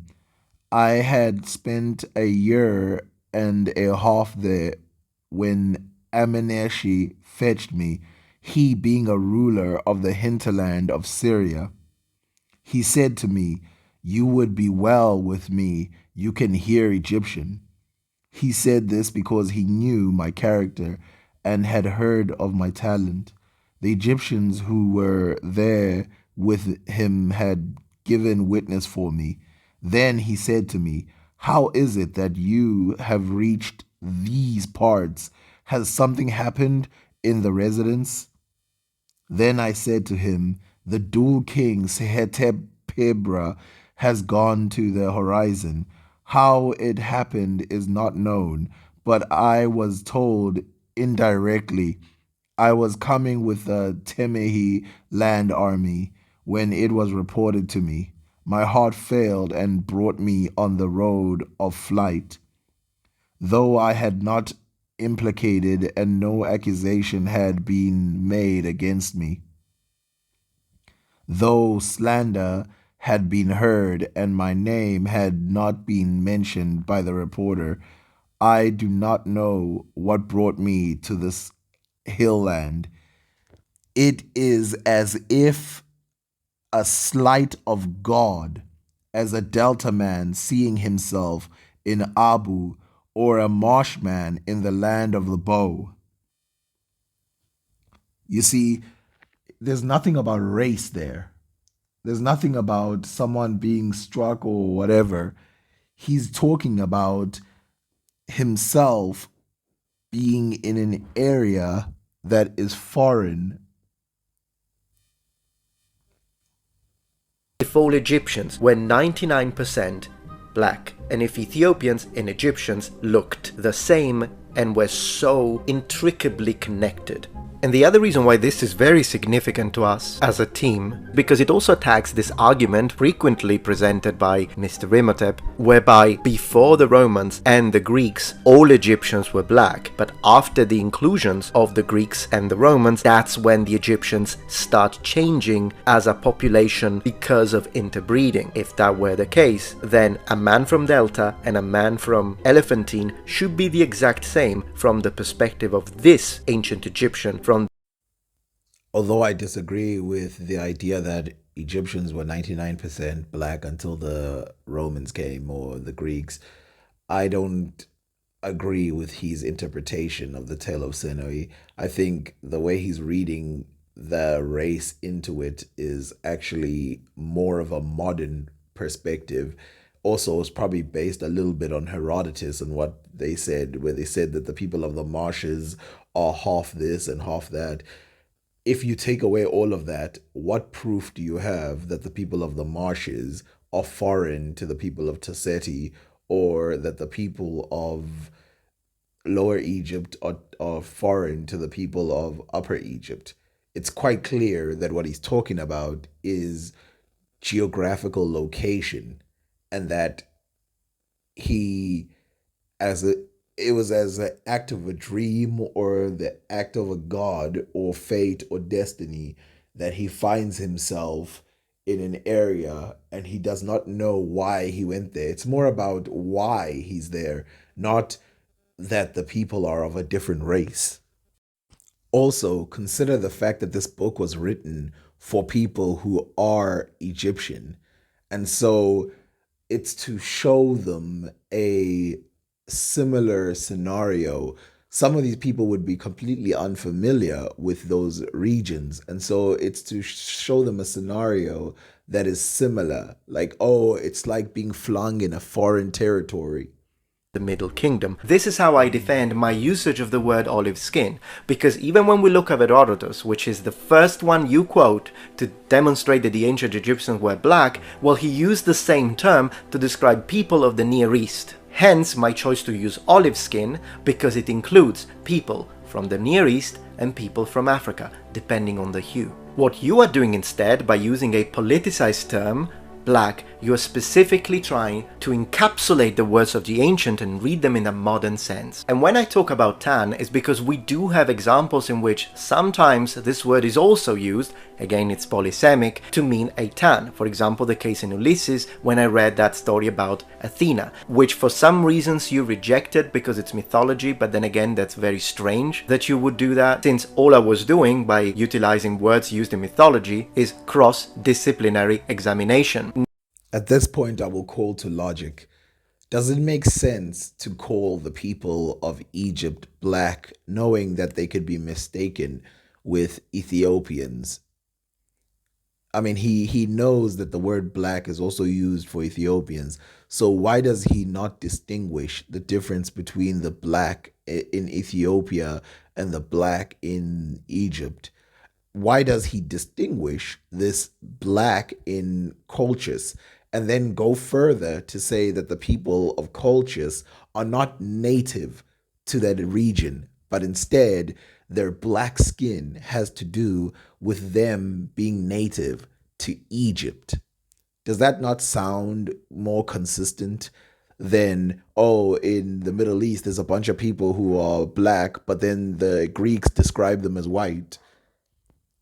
The only other time that he mentions, or other people mention this word black, for the most part, in Metatron's assessment, is when they're talking about individuals, separating lighter individuals from darker individuals. It even gives an example where he separates a individual who's darker, and then he also nicknames him the Egyptian.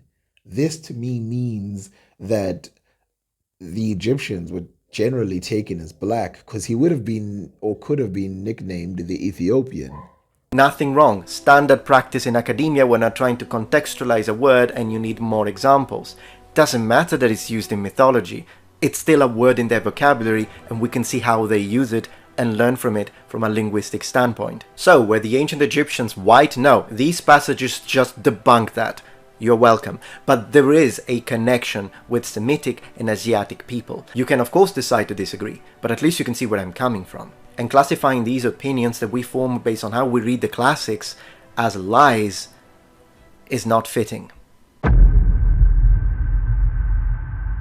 My point of contention, again, was that the multi-ethnic argument makes it sound like all ethnicities that were there at some point contributed equally to the foundation of the civilization. That's simply not the case. By this logic, Metatron should have no problem calling ancient Rome a multi-ethnic civilization, since it was present in Africa and Asia too, and that many people of different ethnicities were part of the Great Roman Empire. But were they equal to the people from Southern Europe who founded the civilization? No. So Rome should be classified as another multi-ethnic civilization, and no one in particular should claim it, or at least Africa, Asia, and Europe together should claim the creation and development of the Roman civilization. But we all know this does not stand, because the ones who built the foundational elements that made that civilization what it was, and were the primary group to have unified the other ethnicities under their empire, was a Southern European ethnic group. And Metatron, you make videos where you are not okay with Europeans trying to over-highlight the multi-ethnic side of ancient Rome. In those analyses, you look at the foundational population to back your argument, but for ancient Egypt, you don't do so. But I am not one to ignore that. I do not think this example fits, because in order to fit, the parameters need to be similar. You're removing a very important factor from this equation: time. Let's go 5,000 years in the future. The year is 7024, assuming that we are still around as a species and we don't have technology so advanced that we would know everything about the past. And then we talk about whether they think America was multi-ethnic in its foundation or not. A much more complicated task. The reason why now it's very clear who founded America is because it's very recent. So you can't put this question in the same spectrum as who founded ancient Egypt, which occurred 5,000 years ago. It is the very fact that we are speaking about something that happened so long ago that makes answering this question very tricky and multi-layered. It's complicated. So you seem to want to prove that there is a double standard at play, because I'm not saying that America is multi-ethnic in its foundation or that Rome was multi-ethnic in its foundation, but I do it with ancient Egypt. Yet even in the case of Rome, the situation is much more documented and it's much more recent. There is in fact a massive difference between when Rome was founded and when ancient Egypt was founded, when it comes to time frame, and you of course know that. In other words, apples and pears. I disagree with this idea that 10,000 years from now, people would not be able to tell who started the American, whatever you can call it, kingdom, but because we have written information which will probably survive till 10,000 years from now. I also disagree with this idea that we cannot know it because of time. I mean, we know that the Japanese and the Indus Valley and all these other civilizations were not started by black people. We don't need time. What we need is to know the people who are living in that area, which we all know were black Africans. And of course, there were people from the Middle East. We see early technologies developed from the Middle East that end up in those areas. So it's not untrue that there would have been. But do you think there would have been more people who were foreign than there were people who were native to that region? Now, before I continue talking and addressing all of your points, including the Nakada culture and a few other linguistic aspects like the Afroasiatic origins, before I do that, I think what we have in front of us now is two options. One, we continue making videos where we attack each other's credibility and we continue the drama. This is option one. I prefer option two. And when I say this, I'm going against my own interests, because if we continue the drama, I'm the one who benefits the most. Let me prove it using your own words. That's why it was like, my video is like 24,000 views. His video in like a week, 400,000. Yeah. So he knows the numbers game. It's like, oh, my video is gonna be more credible because I got the numbers. YouTube is gonna suggest it more because I got the numbers, and his video is just gonna be there.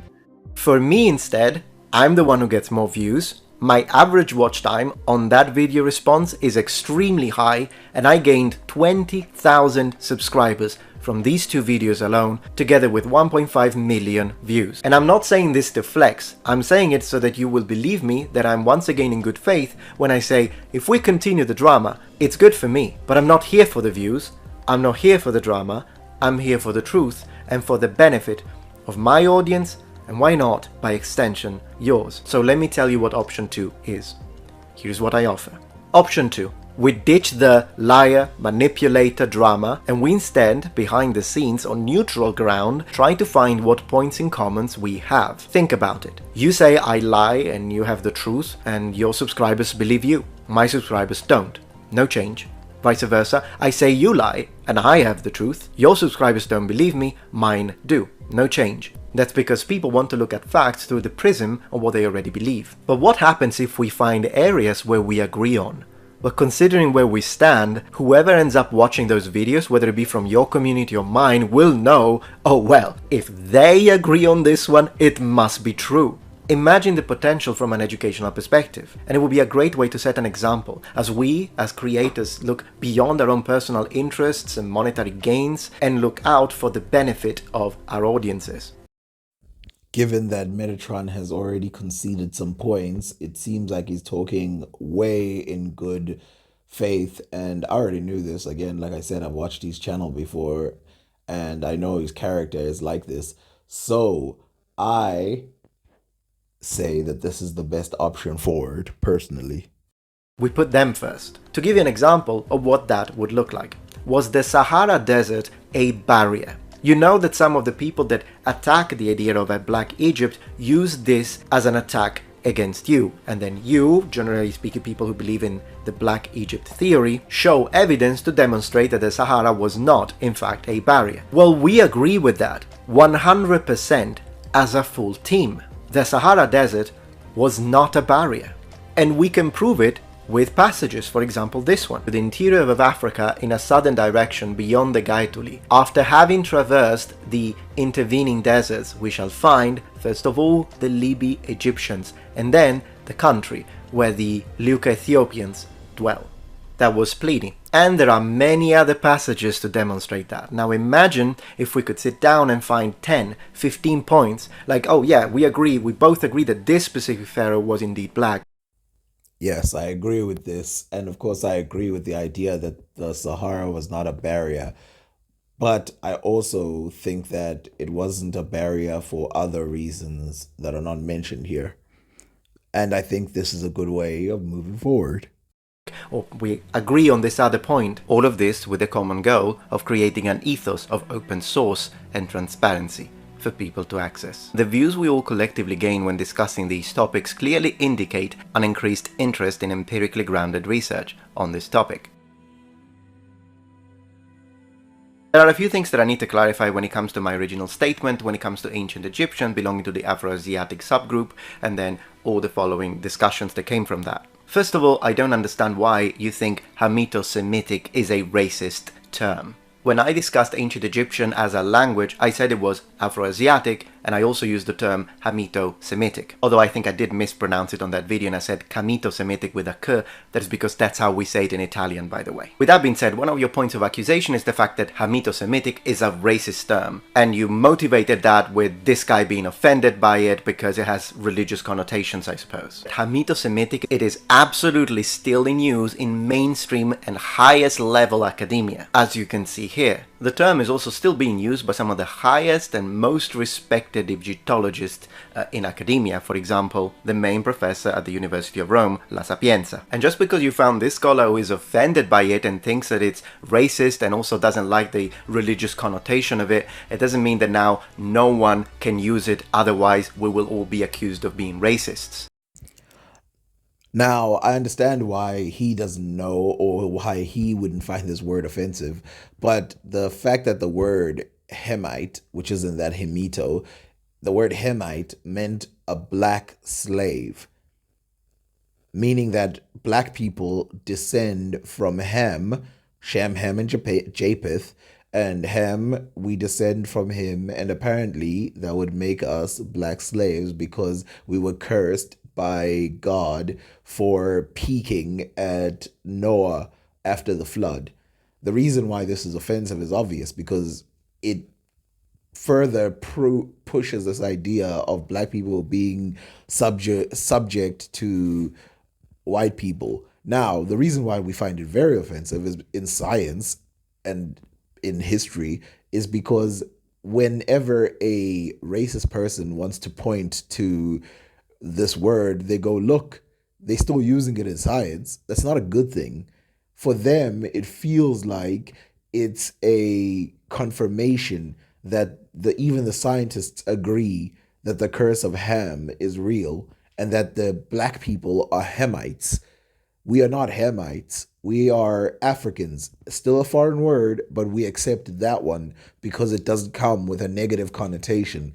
The connotation being that we are descendants of Noah and we are slaves. For people who are particularly religious, this is extremely offensive, as it is just a different interpretation of their religion. And to have people show support for it is offensive to the highest degree. And I'm not willing to concede you that, but even if the term was racist, well, I wasn't using it with that intent. And I think what a person really thinks and their true intent and their true heart is the most important thing, rather than, oh, this is a term, some people are offended by it, maybe it's racist. I didn't mean it in any racist way. In the same way, then Christians should be offended by the words Wednesday and Thursday because they are connected to pagan gods, such as Woden, so Odin and Thor. Should we all be offended whenever a term has religious connotation? But there are a lot of terms that have connotations to religions and belief systems that the people that use these terms don't believe in. Not to mention, if Hamito-Semitic indeed was a racist term, then one of the most prestigious Western publication companies, Brill, is racist. Look at it this way. It would be like me accusing you of being racist towards Asian people because you use the word Oriental. Well, that word in English is actually frowned upon. Thing is, though, that I wouldn't do that because, for example, in Italian, Orientale has zero racial connotation and it's used in the highest ends of academia. So to me, when you use the word Oriental, there's nothing racist about that. It's cool. The idea that the academics don't drop words because they have a racist undertone to it is not true. Cro-Magnon, for one, it has been dropped and replaced with another word. A second word is Mongoloid, which used to mean someone of Mongol stock, meaning East Asiatics. But now that word has been dropped because it has offensive undertone to people who have Down syndrome. The thing you showed of kuelimika, where he's got the word Orient in there, we will see it over and over again because he's showing a quote. He's showing a quote, and the people back then didn't care. Just like if you bring up a quote, no one's going to care, but you weren't quoting, you were saying Hamito-Semitic, which Hamito part there is Africa, which is Hamite, meaning descendant from the Noah, black slaves cursed by the curse of Ham. And the Semitic part is a Semite, as we know, descending from the descendants of Shem. Its religious undertones aren't just neutral. They have a very offensive point to them, which was applied by a lot of people. In medicine, the word Siamese twin was dropped and replaced with conjoined twins. And the reason for this is because Siam is no longer a place and was never really a good word anyway. The only reason they called it Siamese is because the earliest people who were famous because they had this were twins from that region of Asia, which was called Siam. I think it's in Thailand now. And the same way, this could be a situation whereby maybe in Italian we use Hamito-Semitic, Hamito-Semita, Hamito-Semitic in a way that we don't feel there is anything racist, but maybe there is in English. I'm willing to listen to that. That's what you guys tell me. I'll stop using it in English. Just like I don't use the word Oriental anymore, but I do use it in Italian. So these words are different. An obvious example would be the way to say black in Spanish, which of course I'm not gonna say for obvious reasons, but in Spanish, that's the way you say it. So I ask you to have an open mind with the fact that I'm am not a native English speaker. Whether ancient Egyptian as a language originated in Africa, or as you say, in the Horn of Africa, or in general coming from the south, or whether it originated from the Near East in connection with Semitic languages, is still a debated topic. So I do have to underline, for clarity, then there are scholars that believe one way and scholars that defend the other. So basically what Mr. Imhotep, Kuelimika, the King's Monologue present or bring forth. So they do have scholars that agree with them. This is not just, oh, Afrocentrists believe that. No, this is something that has actually got some strength in academic discourse. But the part that I didn't like is how you twisted it.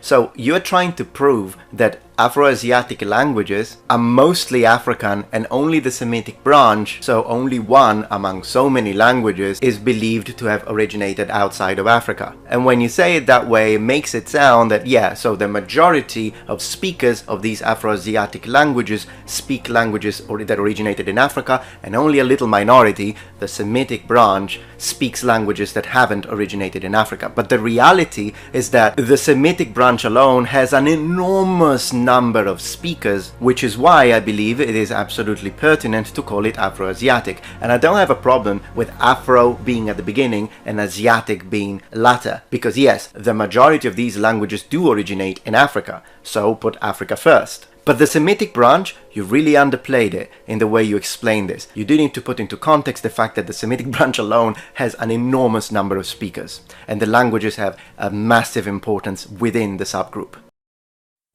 The reason why we believe that they started in Africa is not just that there's a lot of them in Africa. One, they are more widespread in Africa than they are in Arabia, with the exception of Arabic, which we know Arabic only spread during the time of Islam.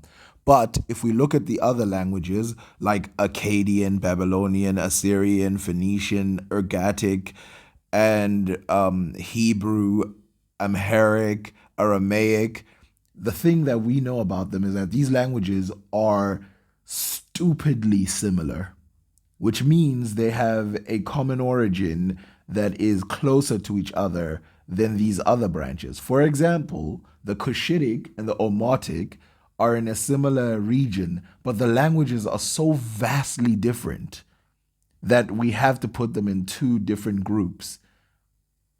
And then, of course, you have the Chadic version of it, which again, they're so vastly different than the other ones that we have to put them in their own group.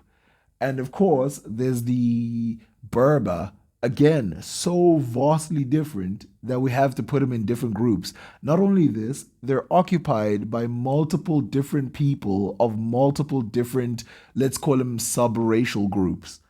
Some of them who haven't had a contact genetically for thousands of years. The Hausa version is in West Africa and is represented by mainly West African genetics. The Cushitic version is by East Africans and is mainly by East African genetics. The Berber, if we go by traditional understanding, is of a people who are Semitic, if you want to go with that definition. These races have nothing to do with each other. Their histories barely overlap. That's the reason why we think it's so deep. Whereas the Semitic one, it can't be that deep. There's so much contact. And we know that there were people who weren't Afro-Asiatic, like the Sumerians, who adopted these words. And we can easily say that from Egyptian, these words were adopted into several areas, including Arabia. And Arabia took over and led this thing where now the language is spoken all over the world. The idea that there's a lot of people who speak it doesn't mean anything, because English is spoken by a large population in the Americas. It doesn't mean it descends from America. It descends from England and other smaller areas in Europe and whatever. But for the most part, it descends in England. One of the main arguments presented by those who support the idea of ancient Egyptian being very well connected to the Semitic branch are the people that present all of the different lexical similarities and underline a possible connection or tether between ancient Egyptian and the Semitic language branch. But then again, there are also several scholars that are well respected that say no, the tether or the connection between these two languages is not strong enough for us to present this idea that ancient Egyptian was in fact Semitic, and they do believe that the language originated in Africa. So when it comes Another reason why Egyptian language, especially the ones of the newer kingdoms, have more Middle Eastern words is because they traded heavily with the Akkadians and all these other people of the Middle East. So a lot of words were then taken in. I mean, even the word kitab, I think, came in later, meaning book, and there were like other words as well. I forgot them now, but I had them in my head. Words that have to do with like time and move and space and all this other stuff. And that these words, they shift from one language to another. Shifting of language is not the same as the language being the same. And since the languages have such similarities, it would be easy to adopt. Just like how some Somali languages or some Cushitic languages have adopted Arabic vocabulary. to this, I'm willing to explore this more in depth, but I do need support from the Egyptologist in my team, and we are working on this, so a full-on dedicated video to the ancient Egyptian language to really explore its roots and present both arguments and then let the audience make their mind. So I'll get back to you on this one. Now, in general terms, I agree that the Nakada culture is distinctly Egyptian and there is a strong connection between the very beginning of Egypt and Nakada. But to you, the Nakada culture is 100% a black African culture, and yet there are some archaeological pieces of evidence that seem to point towards a different direction. So let me show you those. While it is important for me to say that there are indeed scholars that agree with this take of the Africanity of the Nakada culture, it is also important to say that there are scholars who strongly disagree. Scholars believe that the Nakada culture was born in Upper Egypt in the Chalcolithic period, but its phenotypic traits are as difficult to define as those of the ancient Egyptian. From the American Journal of Physical Anthropology, we read, "The pre-dynastic of Upper Egypt and the late dynastic of Lower Egypt are more closely related to each other than any other population. As a whole, they show ties with the European Neolithic, North Africa, modern Europe, and, more remotely, India, but not at all with Sub-Saharan Africa, Eastern Asia, Oceania, or the New World." I'm reading from the journal to present you a countering perspective, but I'm not saying that I necessarily agree with this, because what I think is that there absolutely is also an African component within the early Egyptian culture in connection with the Nakada culture. But there is something else they say that it's interesting. Check this out. Adjacent people in the Nile Valley show similarities in trivial traits in an unbroken series from the delta in the north, southward through Nubia,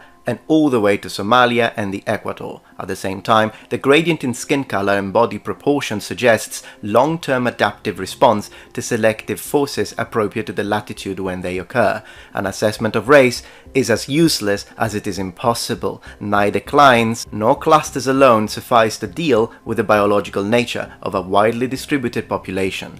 Both must be used. We conclude that the Egyptians have been in place since back in the Pleistocene and have been largely unaffected by either invasions or migrations. As others have noted, Egyptians are Egyptians, and they were so in the past as well. So there are two things we can take from this reading that I agree with. The first one is that I do not believe that the original populations of Egypt were so affected by invasions, whether it be the Romans, whether it be the Greeks, or whether it be the Arabs, as to have been completely ethnically replaced. And second, it's really difficult to just use cranial or bone examination and just say, yeah, they were all black, they were all...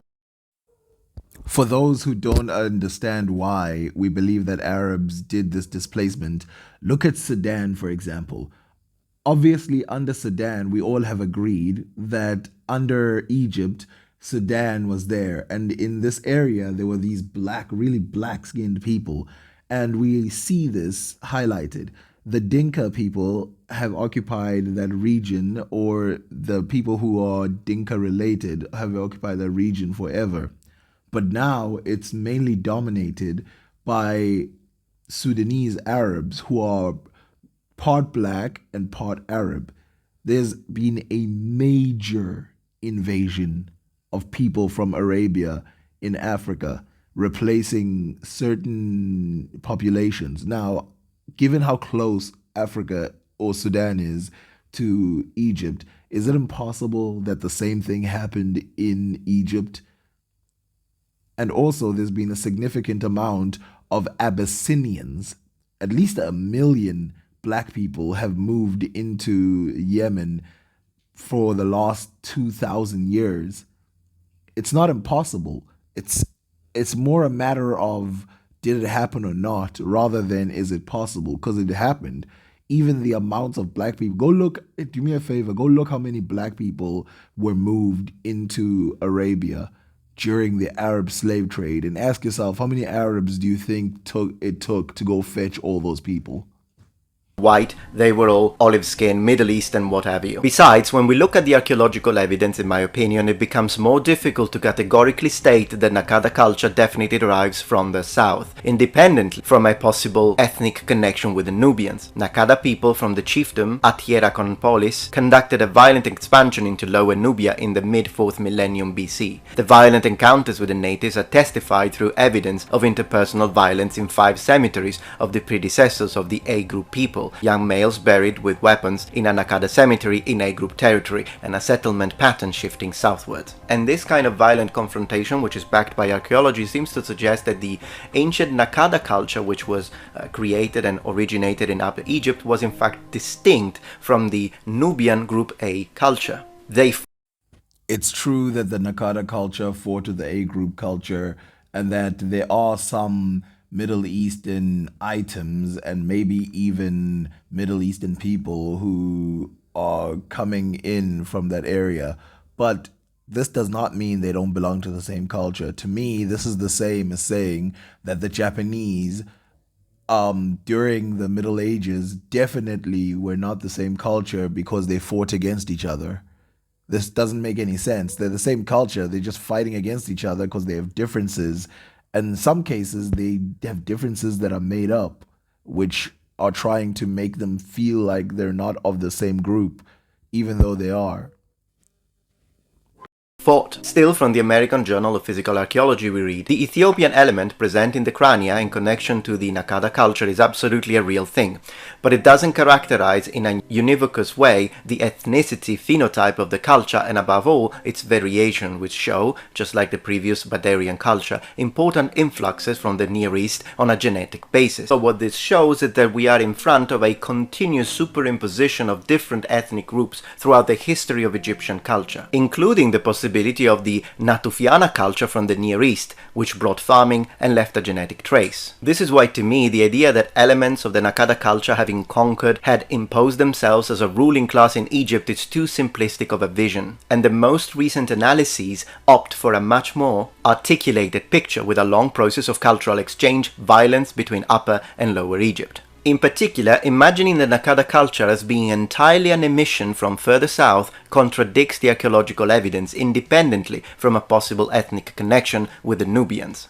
The violent encounters with the natives are testified through evidence of interpersonal violence in 5 cemeteries of the predecessor of the A group people. Another interesting piece of connection between the Near East and ancient Egyptian culture, including the Nakada culture, is that when we look at this statue from the Nakada culture, we see that it's very similar to this Sumerian statue and the statue of this Badarian culture and this Badarian statue. Similarly, we can testify to this influx of cultural elements from the Near East, which intensify particularly during the Nakta II or Gerze culture. Similarities from the Middle East can easily be explained away through trade and through small pockets of people coming in, as we see this in multiple areas in history. India is a good example. Polynesia is a good example. We find many places in history where there's a little bit of trade, and this then builds a different culture.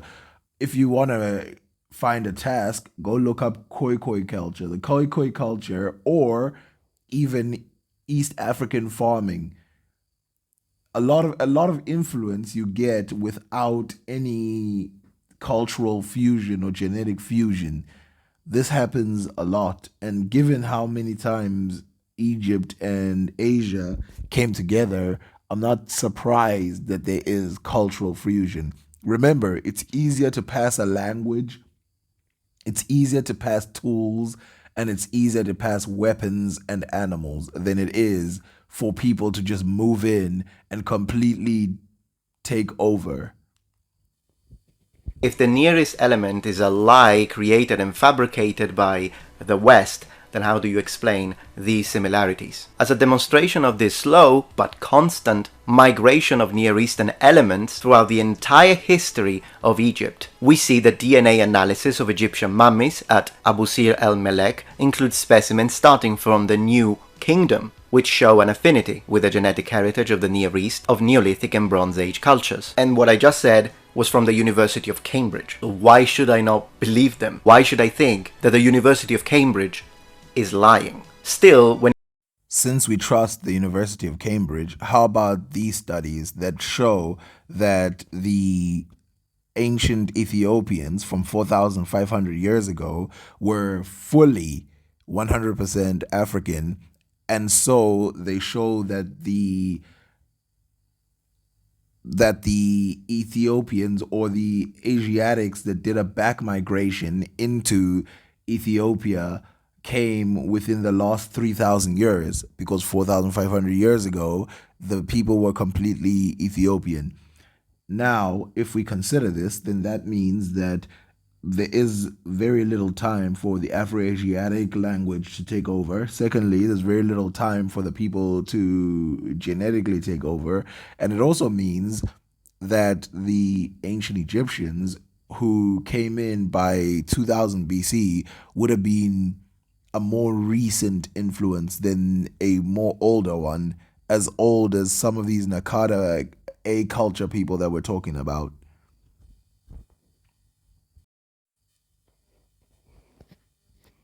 The study says the ancient genome predates a mysterious migration event which occurred roughly 3,000 years ago, known as the Eurasian backflow, when people from regions of Western Eurasia, such as the Near East and Anatolia, suddenly flooded back into the Horn. The genome enabled researchers to run a millennia-spanning genetic comparison and determine that these Western Eurasians were closely related to the early Neolithic farmers who had brought agriculture to Europe 4,000 years earlier. By comparing the ancient genome to DNA from modern Africans, the team have been able to show that East African populations today have as much as 25% Eurasian ancestry from this event. So, 3,000 years ago, that's 2000 BC, a 25% increase. It's a short amount of time for a 25% increase. What do you think was happening in Egypt? And this backflow is, again, showing whatever. This is from those people. It's called from Cambridge.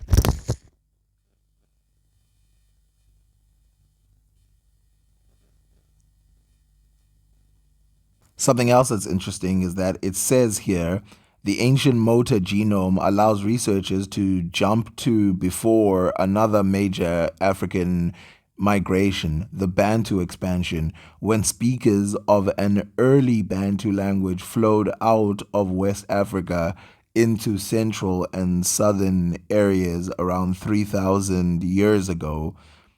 Manika says the Bantu expansion may well have helped carry the Eurasian genomes across Eastern Africa.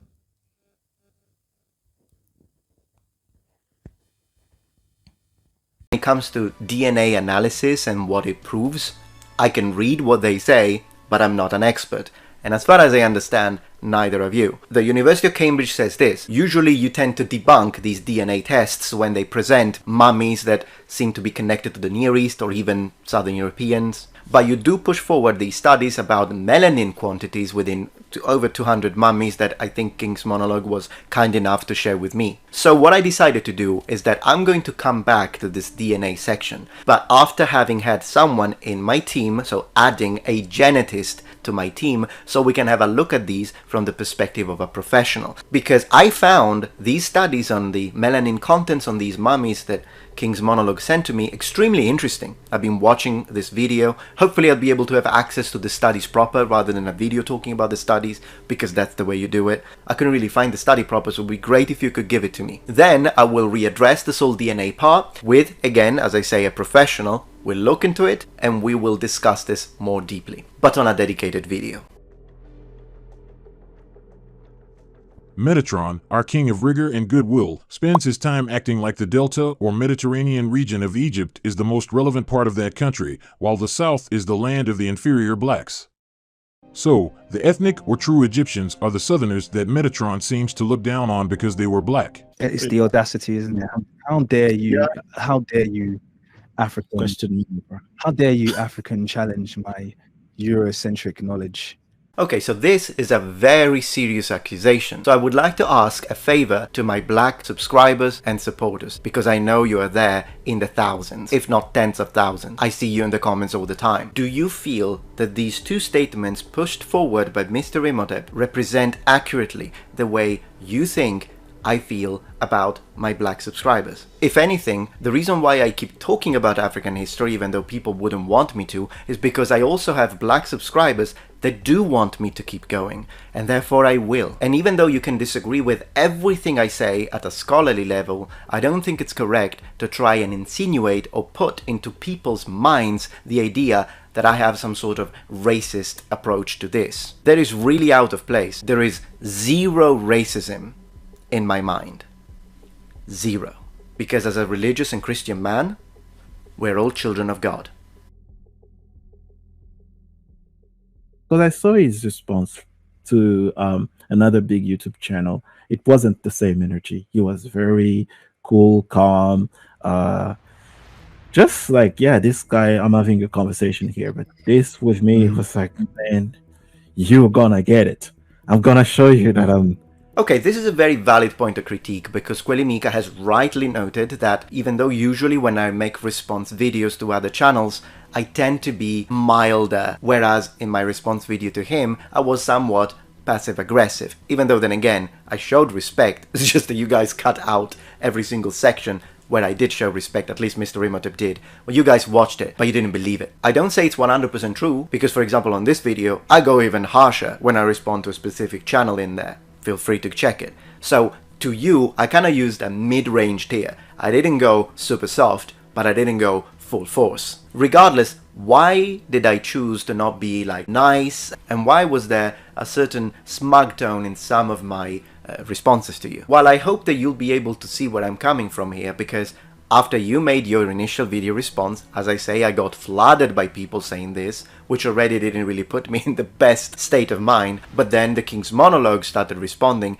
and as I started looking at you all as a community, so you, the King's Monologue, Mr. Imhotep, what I noticed in that there seems to be a common anti-European sentiment. And I am from? Now, I have to say that of all the people and of all the creators in this community, kuelimika tends to be one of the mildest ones. So probably my response should have been softer, specifically because he's not as aggressive towards Europe as, for example, Mr. Imhotep seems to be. So I'll admit fault in that. With that being said though, can you really blame me as a European man when I see statements like this, that I will be somewhat defensive when I approach a discussion or a debate with your community? How would you react to a community that tends to do that? And I'm asking you to be honest in this. Because in my almost 1,000 videos, I have never said one negative word about Africans or black people. Never.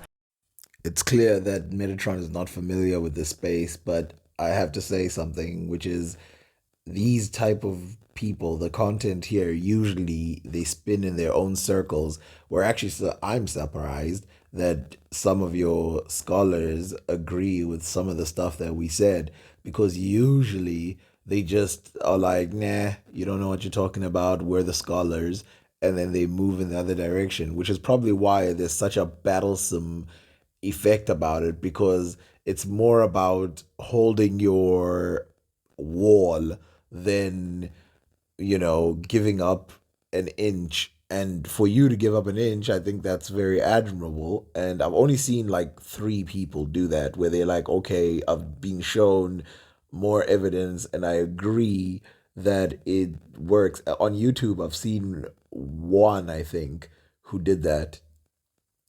And I actually have a video of him on my channel. That's probably why there's so much animosity and so much fighting, because they think no one's going to change their mind. Everyone's already sitting there entrenched, so who cares? You can watch all of my videos, you'll never find one. But whenever I click and I check these videos, what I see is, Europeans lie, the West is lying to you. That's what Europeans do, they steal. And I think that's really out of place, particularly if we want to create any sort of interesting debate. But if you don't want me to be defensive and you want us to take you seriously with the kind of research that you bring forth, which I'm more than happy to do, I think this whole anti-European sentiment should be dialed down, because that does not show an open mind in your regard. Also because I really need you to help me understand this. What does a freaking Dutch farmer in 2024 who is working the land to feed his family, or a student in Portugal, or a Scottish guy in a pub have to do with British colonialists several centuries ago and what they did in Africa? So I do want to put myself in your shoes. If Metatron over here is mistaking the history of America with the history of Africa. Colonization in Africa does span centuries, but it didn't stop there. As you can see in this image, you can see that only parts of Africa were colonized, and by the end of 1913, almost the entire continent was colonized by Europeans, especially after the Berlin Conference.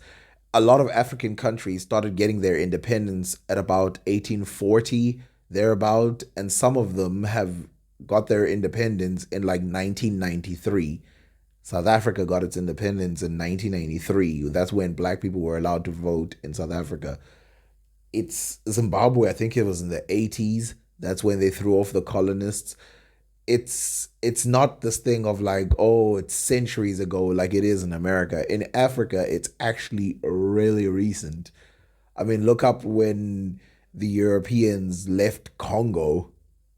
Wasn't that in the 70s or 80s? Like, there's a lot of stuff going on in Africa that's not, it's the great grandchildren. It's the direct children, and in some cases, still the same guys who are alive.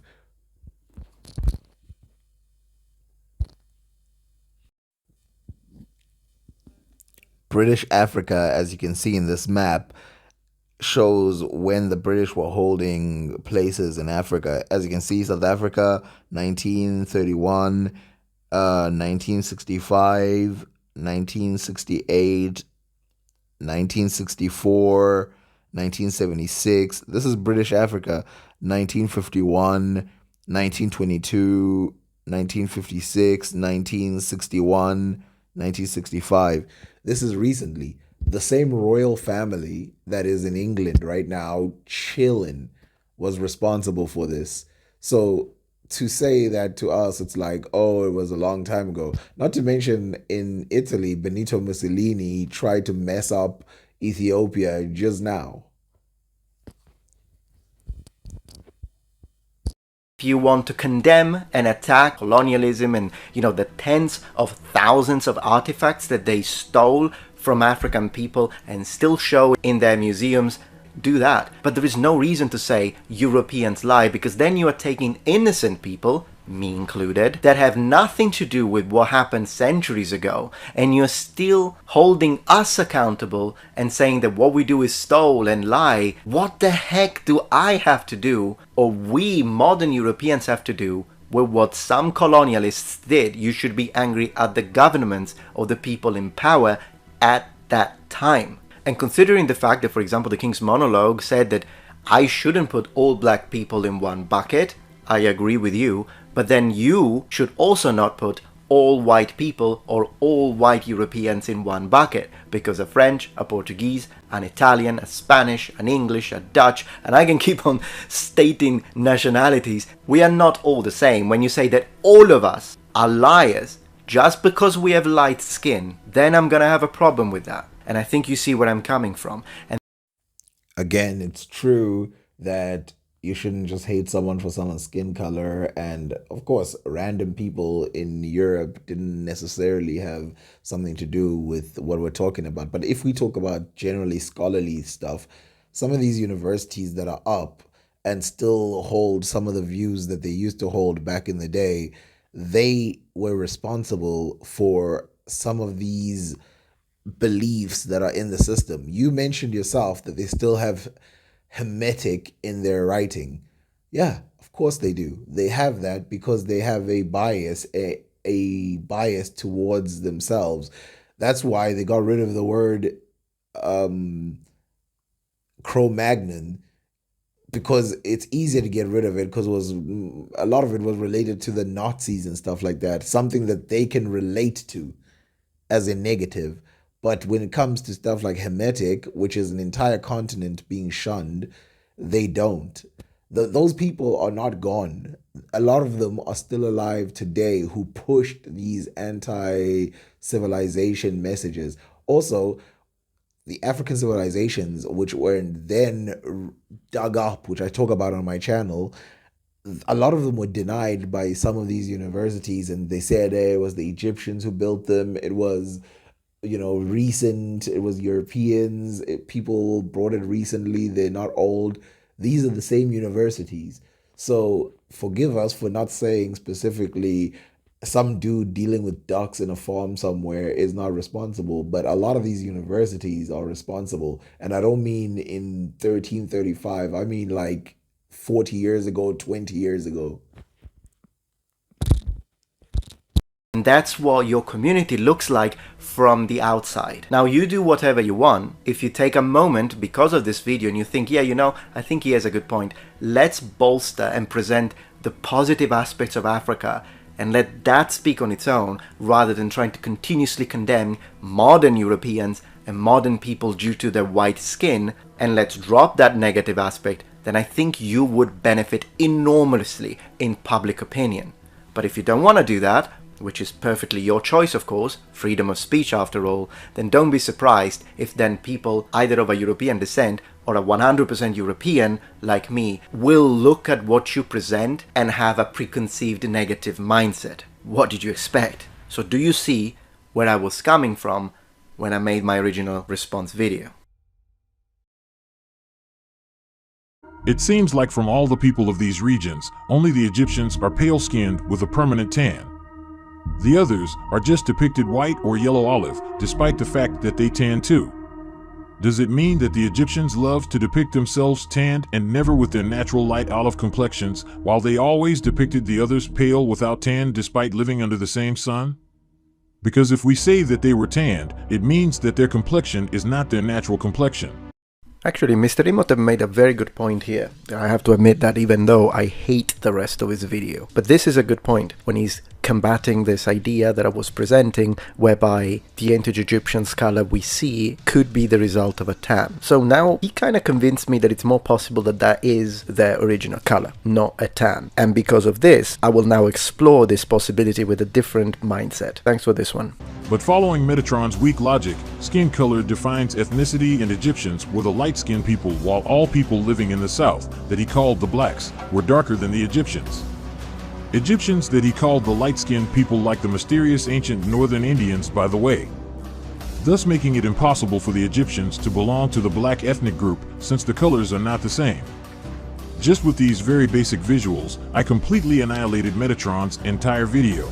Yeah, no, this one is very weak instead. You didn't disprove anything, because my point was never to try and exclude black people from being Egyptians. I have said that a percentage of Egyptians would have been black. So when you show me a statue that looks black, and you tell me, you see, that's an Egyptian, it doesn't disprove anything, because I recognize that some Egyptians were black. So no, you didn't disprove anything there. You disproved a strawman. Here is another image of jet black Egyptians with light brown Egyptians. They'll say the jet black ones are just Nubians living in Egypt. Egypt, as always. And then this other image, this is from the tomb of Horemheb, I believe. And the men and the women, both the servants, are depicted with this. They'll say the jet black ones are just Nubians living in Egypt. This is another strawman. I didn't say that, and I wouldn't say that, because when I say it's multi-ethnic, I include black people in that. So if you show me a very, like, jet black, or even just a black individual, I wouldn't tell you, oh, then that cannot be an Egyptian, that has to be a Nubian. I don't say that. So this is a strawman. I'll tell you absolutely,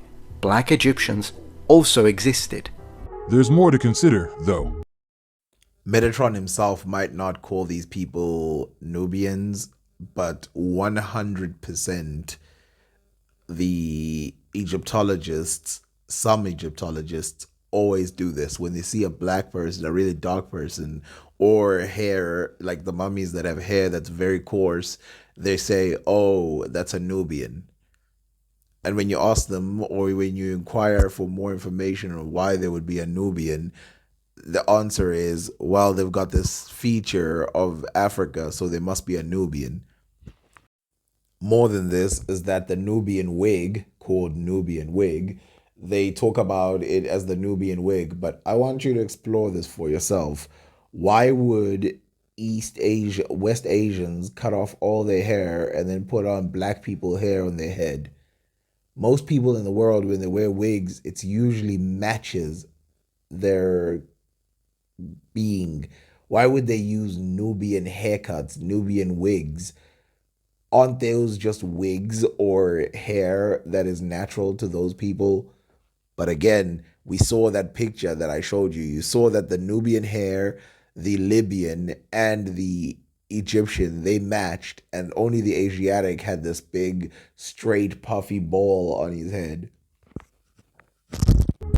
The Mosaic of Palestrina, created around 100 BC, depicts Egypt under Greek rule during Strabo's lifetime and predates the other European scholars mentioned by Metatron. This artwork displays a population in Egypt greatly affected by foreign invasions. The northern part portrays a mix of foreigners who are also Egyptian by nationality since they lived there. In the south, we find the native Egyptians who closely resemble indigenous Africans and are akin to the Nubians. This mosaic, crafted by European artists during the Ptolemaic period, sheds light on the possibility that the scholars were describing this mixture of foreigners in the northern part of Egypt.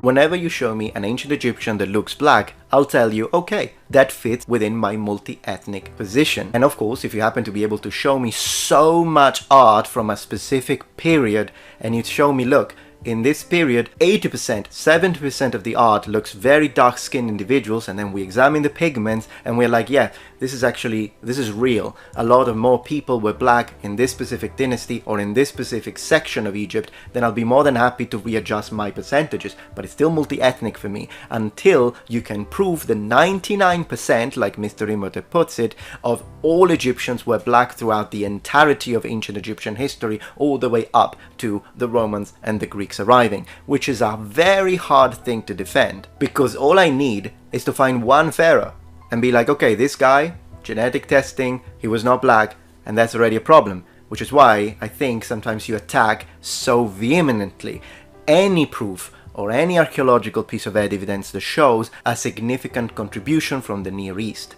because by doing so, that's a problem, because if it becomes 95%, if it becomes 91%, that it's not all black, which is the position that I believe you're trying to defend. Much harder. With that being said, I agree with the King's monologue when he says, let's test the mummies. Absolutely. As far as I'm concerned, if I was in power, what I would do right now would be take every single mummy that we have, test them all. Test every single mummy we find. That's the part that I agree with him. Let's test it all. But all in all, as I was saying, I think it would be very beneficial if we take, for example, every single pharaoh, and you show me all the evidence that demonstrates for you that those are all black, and then I'll put it to the test with the evidence that shows the opposite. And then with my team we can review that and say, hey, we agree on pharaoh 3, 7, 8 and 9, these were definitely black, but when it comes to these others we don't. But at least the ones we agree with, then our communities will be like, yes, if they agree with this, then they must be true. So when it talks to and people in the ancient world were never described by the color of their hair. That is not a trend, okay? And I will challenge Metatron on that. Even in ancient Greece, there were never describe people using the color of their hair. They won't say, oh, he's a blonde. That's the modern thing. That's about 150 years old, but people say, he's a blonde, he's a brunette, he's a this, he's a that. They wouldn't do that. I accept your challenge, and we are very confident about that one, just so you know, for another video. Metatron offers a definition of the term Ethiopian, and I find myself in partial agreement with his interpretation. This aligns with what I've consistently maintained. To the ancient Greeks, Ethiopians referred to black people or black Africans in general. According to Metatron's own assertions, this term referred to a particular phenotype rather than denoting a specific geographical region. Completely disagree. Clearly, Strabo in book 17, after he talks about the Kandake, he says, in earlier parts of my work, I have already said many things about the Ethiopian tribes, so that the description of their country may be said to be included with that of Egypt.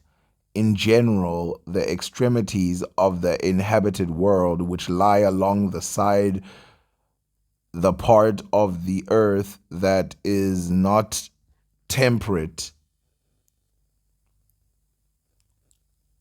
part needs temperate and habitable because of heat or cold, must need be defective and inferior to the temperature part. And this is clear from the modes of life of the inhabitants and from the lack of human necessities. They indeed live a hard life.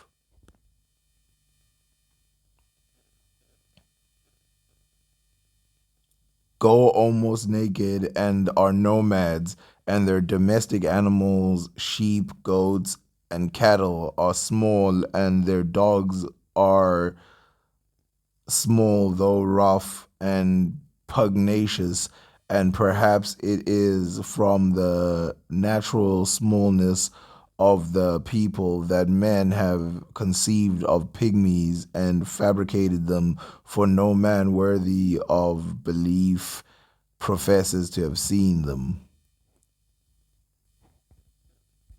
Yep, we agree on that one. Passage comes from Astronomica, written by Manilius. It's important to note that the Astronomica was composed around 30 to 40 AD during the Roman-Byzantine period. 30 AD is not the Byzantine Roman period, it's the Principate. It is such a basic mistake that I'm just gonna say you probably got tired while you were editing the video and you misspoke. On the other hand, just to show you that this is not just me trying to bash, this is a post that I agree with made by Mr. Imhotep. He's lamenting the fact that why do you not have black actors playing ancient Egyptians? And I agree with him. There should absolutely be at least some black actors playing the role of ancient Egyptians, and they would be more fitting than, for example, someone from Denmark, just to say one. I do agree with him on that. Although, of course, the part we disagree with is that for him, they should all be black. Whereas for me, you should just remove the white unless you're doing Ptolemy and show brown and black, including people. This short reading will prove that the Ethiopians or Ethiopia meant the entire continent.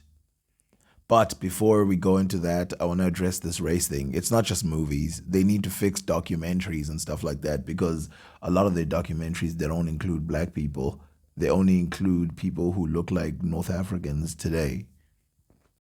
Penetrated into the extreme west and settled down there, while the rest occupied the greater part of the seacoast. And in support of this statement he quotes the passage of Homer, the Ethiopians, the farthest removed of men, separated into two divisions.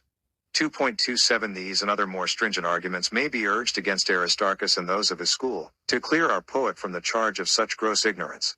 I assert that the ancient Greeks, in the same way as they classed all the northern nations with which they were familiar under the one name of Scythians, or, according to Homer, Nemad, and afterwards becoming acquainted with those towards the west, styled them Celts and Iberians, sometimes compounding the names into Celtiberians, or Celtoscythians, thus ignorantly uniting various distinct nations. So I affirm they designated as Ethiopia the whole of the southern countries towards the ocean. Of this there is evidence, for Aeschylus, in the Prometheus Lust, thus speaks, there is the sacred wave, and the coralled bed of the Erythraean Sea, and there The luxuriant marsh of the Ethiopians, situated near the ocean, glitters like polished brass, where daily in the soft and tepid stream, the all-seeing sun bathes his undying self, and refreshes his weary steeds.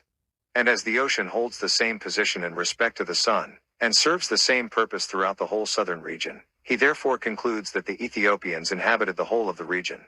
And Euripides in his Phaeton says that Clymene was given to Merops, sovereign of that land which from his 4-horse chariot first the rising sun strikes with his golden rays, and which its swarthy neighbors call the radiant stable of the morn and sun. Here the poet merely describes them as the common stables of the morning and of the sun, but further on he tells us they were near to the dwellings of Merops, and in fact the whole plot of the piece has reference to this. This does not therefore refer alone to the land next to Egypt, but rather to the whole southern country extending along the seacoast. 2.28 Ephorus likewise shows us the opinion of the ancients respecting Ethiopia, in his treatise on Europe. He says, if the whole celestial and terrestrial globe were divided into 4 parts, the Indians would possess that towards the east, the Ethiopians towards the south, the Celts towards the west, and the Scythians towards the north.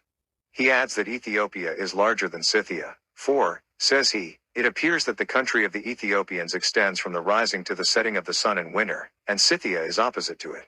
It is evident this was the opinion of Homer, since he places Ithaca towards the gloomy region, that is, towards the north, but the others apart, towards the morning and the sun, by which he means the whole southern hemisphere. And again when he says, speed they their course with right-hand flight towards the ruddy east, or leftward down into the shades of eve. Iliad 12. 239. And again, alas, my friends, for neither west know we, nor east, where rises or where sets the all-enlightening sun. Odd. X. 100. From the Levant. Anyhow, this was a very long video, of course, and I wish to thank everyone who has spent so much of their time to watch this, listen to me ramble for a very long time, and dive into this discussion. I do believe that there is good in all these creators that have responded to me. I do not consider them as my enemies, and I'm more than happy to be open-minded and look into the evidence they present, including these studies on melanin contents in the mummies, because if you review all evidence, then you will be a higher chance to find the truth, which ultimately is only one.